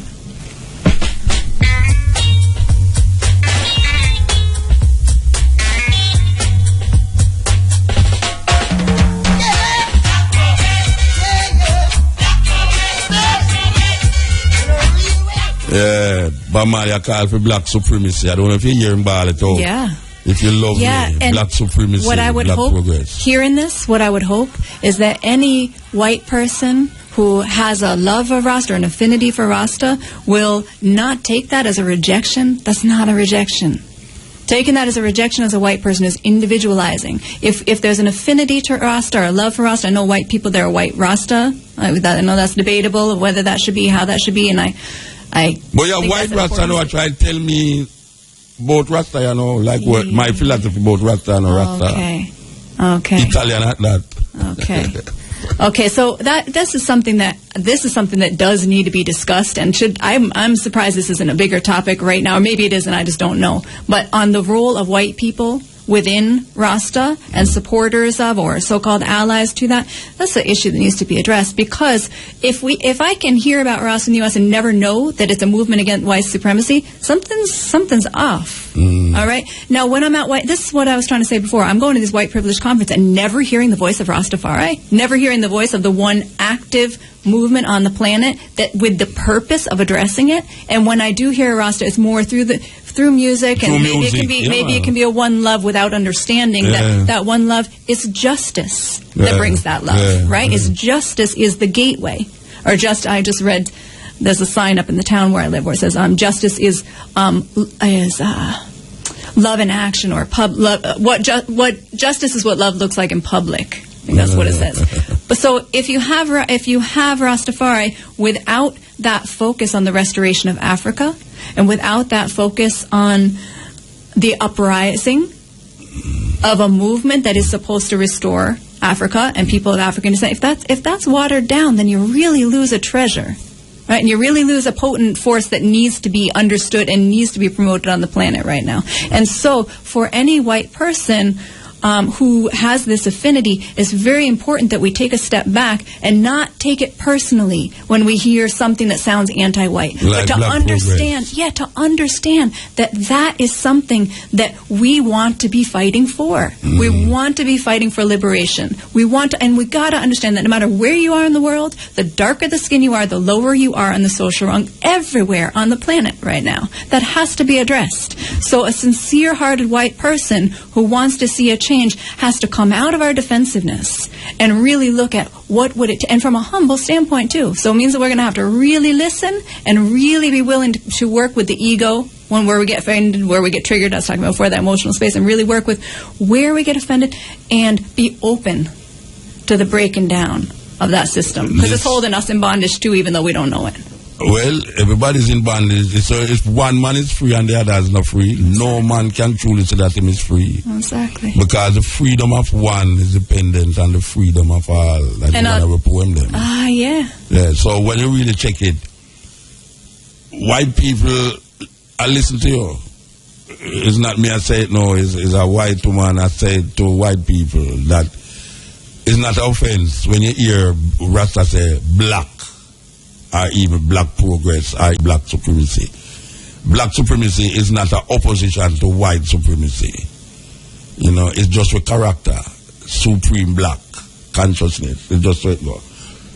I don't even, for me, it's not even, I don't have to get into the, well, is it just holding one above the other? Is it, what it is for me, black eye primacy is a restoration of something that's been lost. Of course. Of something precious on the planet that needs to be restored. And it's the undoing of a set of lies that's been told. Okay, with African history being erased, with people being made to feel that they have no history, right? Something's got to be changed. Something's got to be shifted. Something's got to be undone. And we need study and we need groups. And I really would love to see that Rastafari as a movement is known globally for that, is known globally for justice, and that is understood that that justice for Africa means justice for all people. That holding a focus on Africa does not, it will benefit all people if that vision is fulfilled and if that focus is held. I listen to say, when Africa righteous people come together, the whole earth will come together. That's why it's like to say. But for the next level of this thing, we talk about the Jews and the Russians, Germans, you know. These people from the Caucasus, you know, these Russians, where did they pick up the Jewish tradition from? Where them get it from? You know, whether it's a conversion from the Khazars or whether there was really a dispersal out of an ancient land, I don't know. Some people say they move into the Caucasus from Israel, and some people say them get converted to the tradition. I don't really know. Well, I don't have no views about it still, but I just say that when you really check it, the Jewish, the Torah is translated by Christians, by Islam, and them give credence to this mythology to the point where they will kill for that mythology. It's weird that Christians, Jews... Well, the psychology around religion is pretty intense. So people want something to cling to, and when they believe in something and your identity is tied up in something, it becomes your survival, right? Yeah. And yeah, well, that could be a whole nother show. It's getting into the psychology of religion. Yes. We demand the right to do things for ourselves instead of bending down here. I wonder if we can itch in 2 call before the program done. Operator, send in 2 call if any call out there. I know the people them intensely sit down upon them bedside I listen, but if there's any call out there, send it in before the program done. If you love me, that's the frequency. Stand out there. Thought-provoking, always smoking, lyrics like a bazooka. You are listening to Mutabaruka. I wanna get high.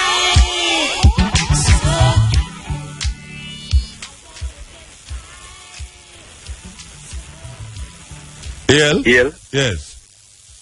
Yel, yeah, man, blessed man. Yeah, what go on Muta, give thanks. Cutting edge. Yeah, I want to tell you, so, you know, so I just want to tell you, so, from your youth, in my teenage, I don't call about the program, but you don't know where I always tune in every day. Yeah, so make a call now from your youth, you don't call at the program. No, get what go on. You know, say, your program are really, really touching for you with the Empress and some insight, and, you know. They are waking and we're rest around there, go out with them, see so we rise and make sure we do what we have to do, you see it? Yeah, when it come a woman like that, I tell you so we wake it, you know, it become a way, you see it? Yeah. But there's a strength, and, you know, we just ask you to bless the daughter still and make she carry on, because we need her too, you know?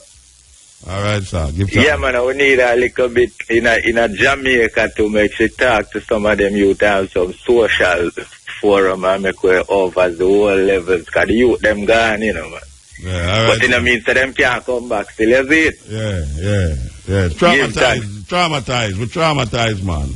Yeah, man, but after all of that, we have to get up out of that because we have to gain consciousness, you see? Enough people traumatized and gain consciousness and then get traumatized again, you see? All right, sir. Yo, man. Yeah, man.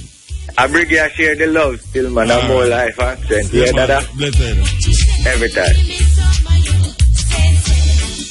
Give me some rhythm, let me dance. A long time, the feels so nice. Now I'm feeling good. And I am in a dancing mood. A place to come and rock with me. Feeling so high, 'cause just like I said, it's gone straight to my head. Yes. Black-hearted greetings, I Congo. Blessed man. Rastafari. Aye. Majesty. Two things. The dog them want to talk on the phone, man. Beg pardon? The dog them want to talk on the phone. It's a serious thing. And you see how we call one another dog? Concerning the herb, you know? We notice in this month of the Child's Month, we notice that on different programs, when they're speaking about abuse of children, mention is made, say, they smoke up the herb and they rape. You know? We heard it on different stations, including... So them smoke up herb and them rape? Yeah, we hear professional people who are, you know, who are being, who the youth them, what are the youth them are, a big man them are rape, the little girl picking them. Of course. And some big boat man are rape them. They're them. not talking about, rum drinking. They specifically make mention, I hear it more than once, specifically make mention about them smoking the herb, you know, and then they go rape, and then they go this, and then they go that. In the United States, they made a big deal out of reefer madness. The government putting out this big propaganda that marijuana is going to make people violent, that marijuana is going to cause the crime. It actually, in studies decrease here in and Colorado. there, yes. Colorado, crime decrease since the herbs get legal. But So of course we know that. We know the goodness of the herb, you know. And it's unfortunate that, you know, people who in certain positions, we mostly hear from people who say they're representing that, they're in this group, and, you know, anti-child abuse, and, you know, it's terrible. They should stop it, you know, and people who are on radio stations who invite these people in to represent whatever organization they represent, they should stop these people from doing these things, you know? Really. The other thing quickly, because we're sure there's other people who want to fit in. We want to thank the sister for being so bold, for being so bold and doing the right thing, you know? Thank you. Yes, and best wishes. Yeah, blessed man. So much. Yes, I'll Congo, Black Eyed Primacy. Yeah, man, I see.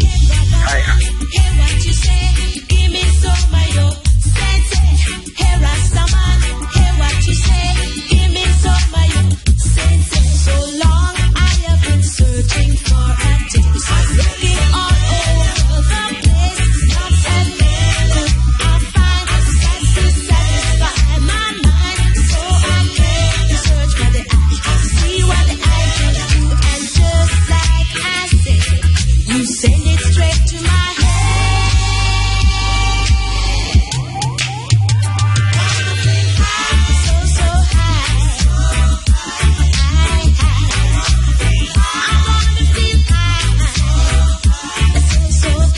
Yeah, this is the Culture and FM. We're going down, you know, we're going up, but we continue the journey still, yes. Muda. Yeah, bless you. Morning. Respect, man. Alright. Yeah, man. You know, say, I need you to take a position because right now I believe it's because of you. Come again, I don't hear you. Right now I am living, and I believe it is because of you. And me make you live? Yeah, because of the stand and certain levity that you preaching in the early days. Yeah, in the sense that probably sugar would have killed me already, and I'd get to change my lifestyle and living healthy, get my children as African name and African consciousness because of what you used to teach in the early days. So, well, give thanks to you, that Bridget. Give thanks. Yeah, and I believe that you and some other men who have this African consciousness should do a more national, having some seminars.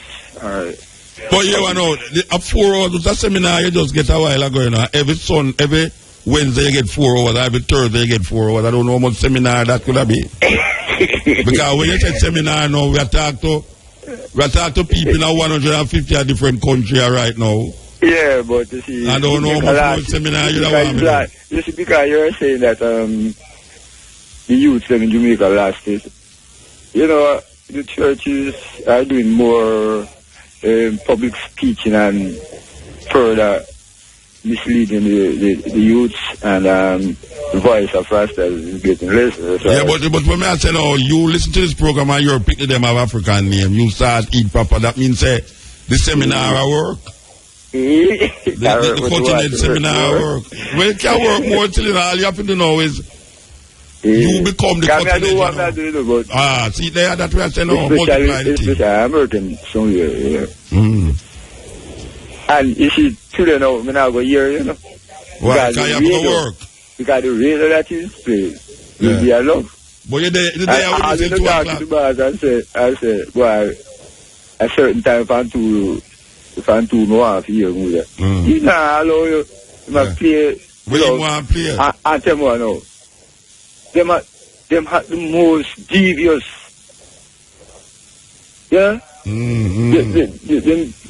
what you is plug in your radio then. The way not just use your phone and plug it in your ears. No, it's my phone. I'm not no thing. So besides, no buy a. No, man, you have to buy a cheap phone, man. Buy one of the cheap phones. Yeah, no buy a cheap phone, I know. And the cheap phone, they have on the radio, you know.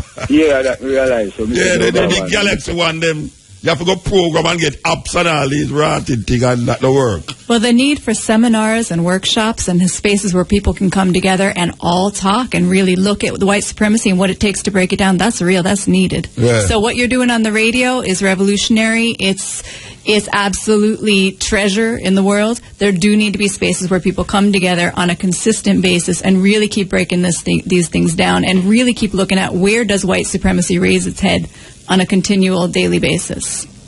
All right, the Virgin get lock off himself. Give credit not to done. I'm credit God, you know.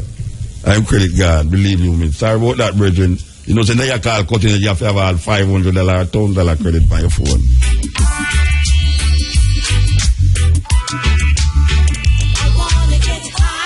Yeah, so we're going to seal up, you know, so the first reasoning, so I'm going to hear the first reasoning, no, not the last reasoning, the first reasoning. Well, I wanted to say you had someone on here right before me, Jason Beck. All right, I know Jason, long time from California. He is one of the purest people in that field, and the reason I care for Jason Beck is because he does have the experience as a patient, as a caregiver, and he spent the last 15 years really devoting himself to making the medicine available.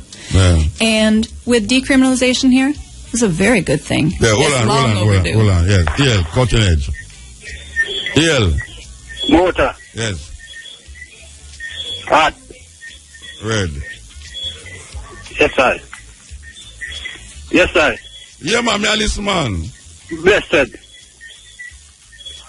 Yeah, man, like the program, man. Give thanks, brethren. For real, man, because it's a gospel upon the nation, man. Holy gospel, man. Yeah. I love where that all is spelling, man. Okay. Thank you. All right, blessed. Yeah? Give thanks. Yeah. Yeah, that's this one. Yeah, that's it. I was saying that right now, all nonviolent drug offenders should be released immediately. Okay, with the decriminalization, in the United States, 70% of crimes are committed by whites, yet you go into any prison, you see they're full of black and brown people. The injustice system has to be addressed. Decriminalization is one step. One small but very important step. Now, people need to unify and come together and really stand up for their rights where this is concerned and make sure that white supremacy is consistently rooted out as this process goes on, so that as you see medical marijuana, recreational marijuana, as you see the growing done, that it's a tool to bring people together and learn to have an economic basis. Take the words of His Imperial Majesty Haile Selassie, organize and centralize. This is the time.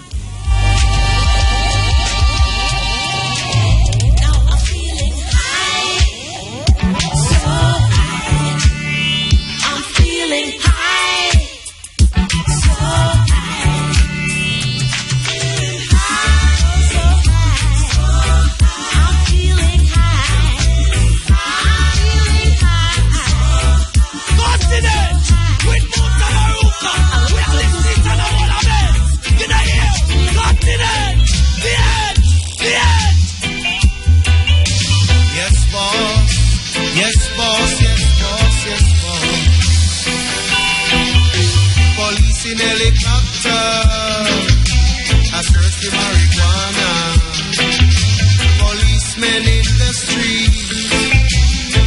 searching for Hollywood.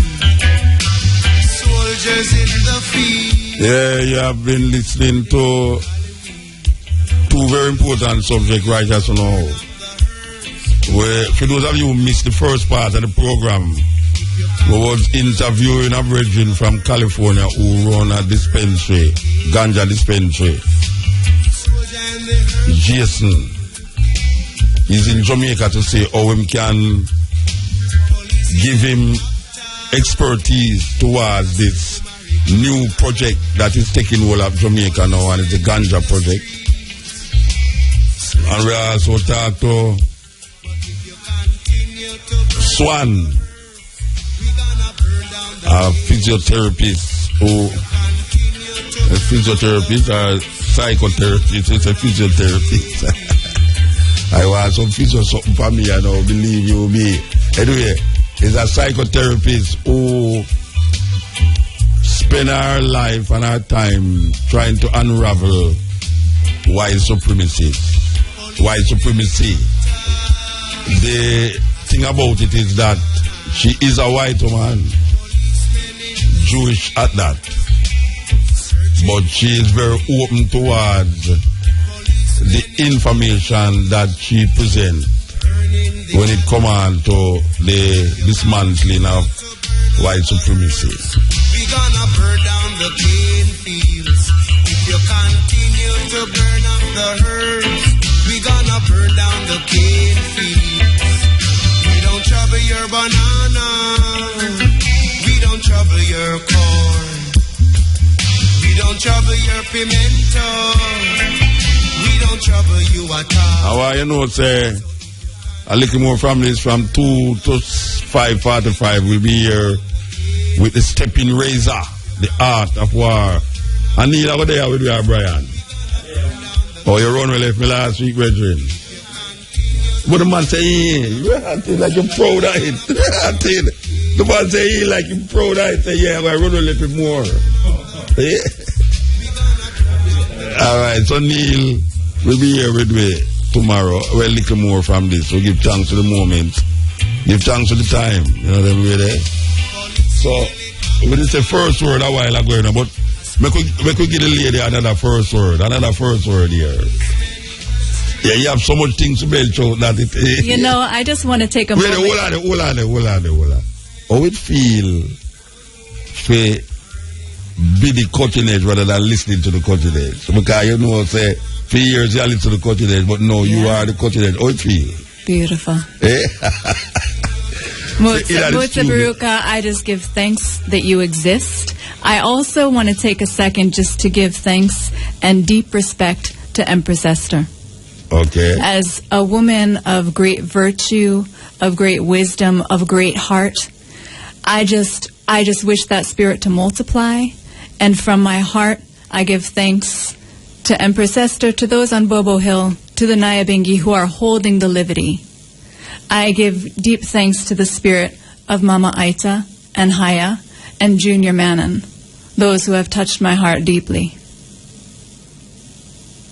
Well, give thanks. Give thanks for being so open on the program. You know, as we say, it's a long time we want to make you talk. And I want to give one more thanks.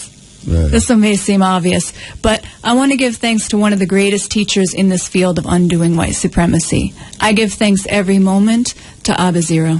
Okay.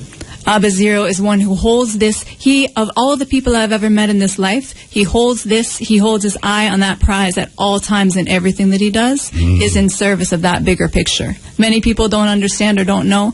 That is always his first and foremost goal in this life. I'm a brethren too. Believe Yes, me. Okay. yes, Muta.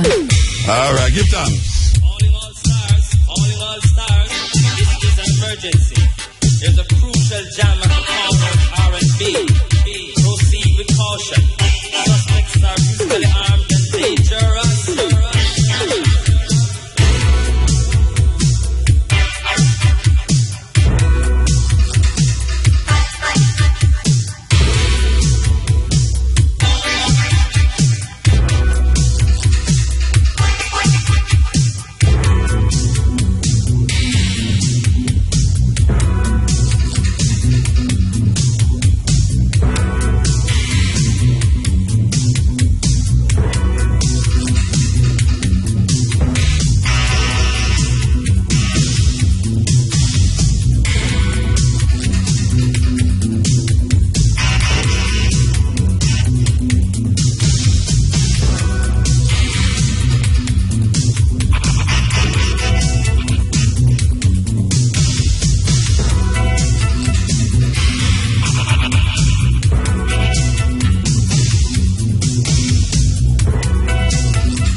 Continent with Mutabaruka. We are listening to the ornaments.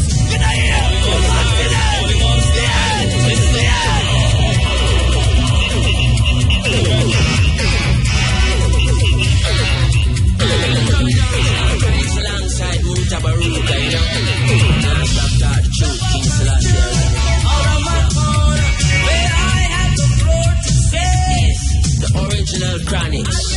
representing for the man called Mutabaruka.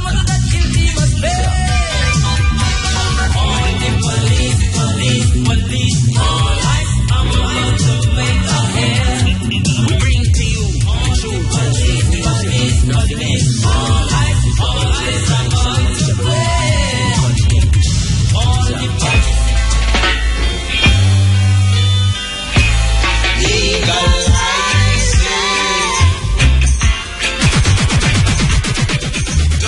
You are listening to Mutabaruka. Thought-provoking, always smoking. Lyrics like a bazooka. You are listening to Mutabaruka.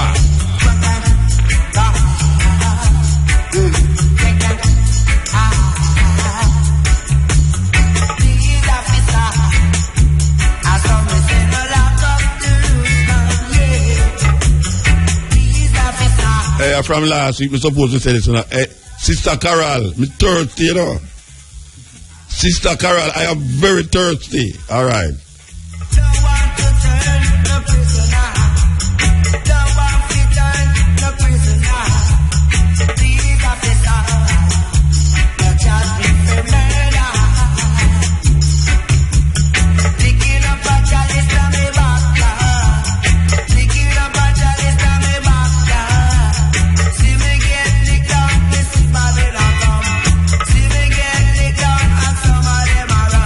I know, say, Sister Carol and her husband pass me and don't stop, you know. I don't like that, you know. I don't reach up her yard yet, you know. I'm supposed to reach up there, you know, believe you me, but, you know, my regular little thirst quench are supposed to reach me.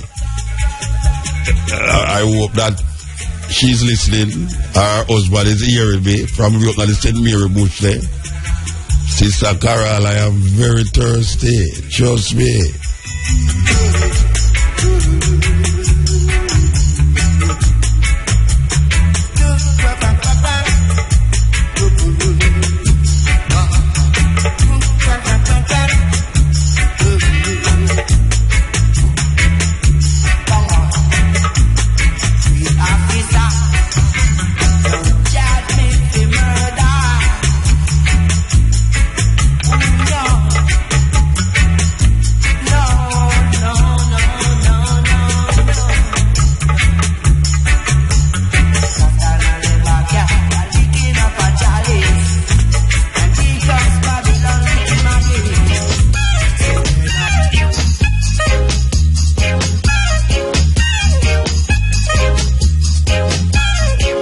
Yeah, some Matrix is in the house. Man, Matrix. You know, some Matrix are the original Arab looking, ISIS looking, terrorist looking. May I tell you, every time you see me with the knapsack up on him back, you know, I start get bummy, you know. Because I don't know if him get influence. Looking at him back and see if him have a Quran in there, you know, because we don't trust Quran, why I can't get it. It's all them wicked. Hey, the system terribly, you know, because you know, they've got the bread to the house, you know. You know, the little youth to them say, he was on him way to Syria. Them stop him at Suriname. Them go in house and say a Quran, you know, and convince the seat there. You have Quran in yard, that me say, watch out.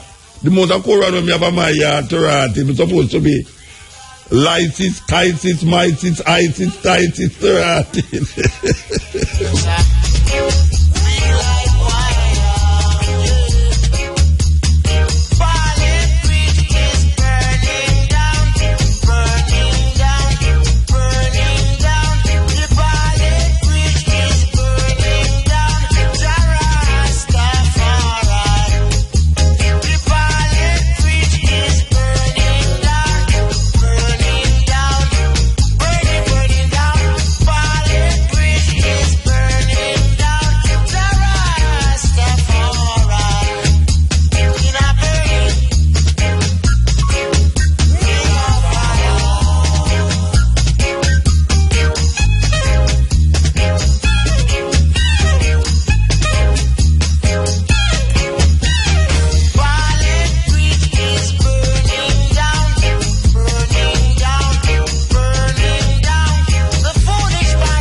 always smoking. Lyrics like a bazooka. You are listening to Mutabaruka.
Chalice to chalice and you feel alright.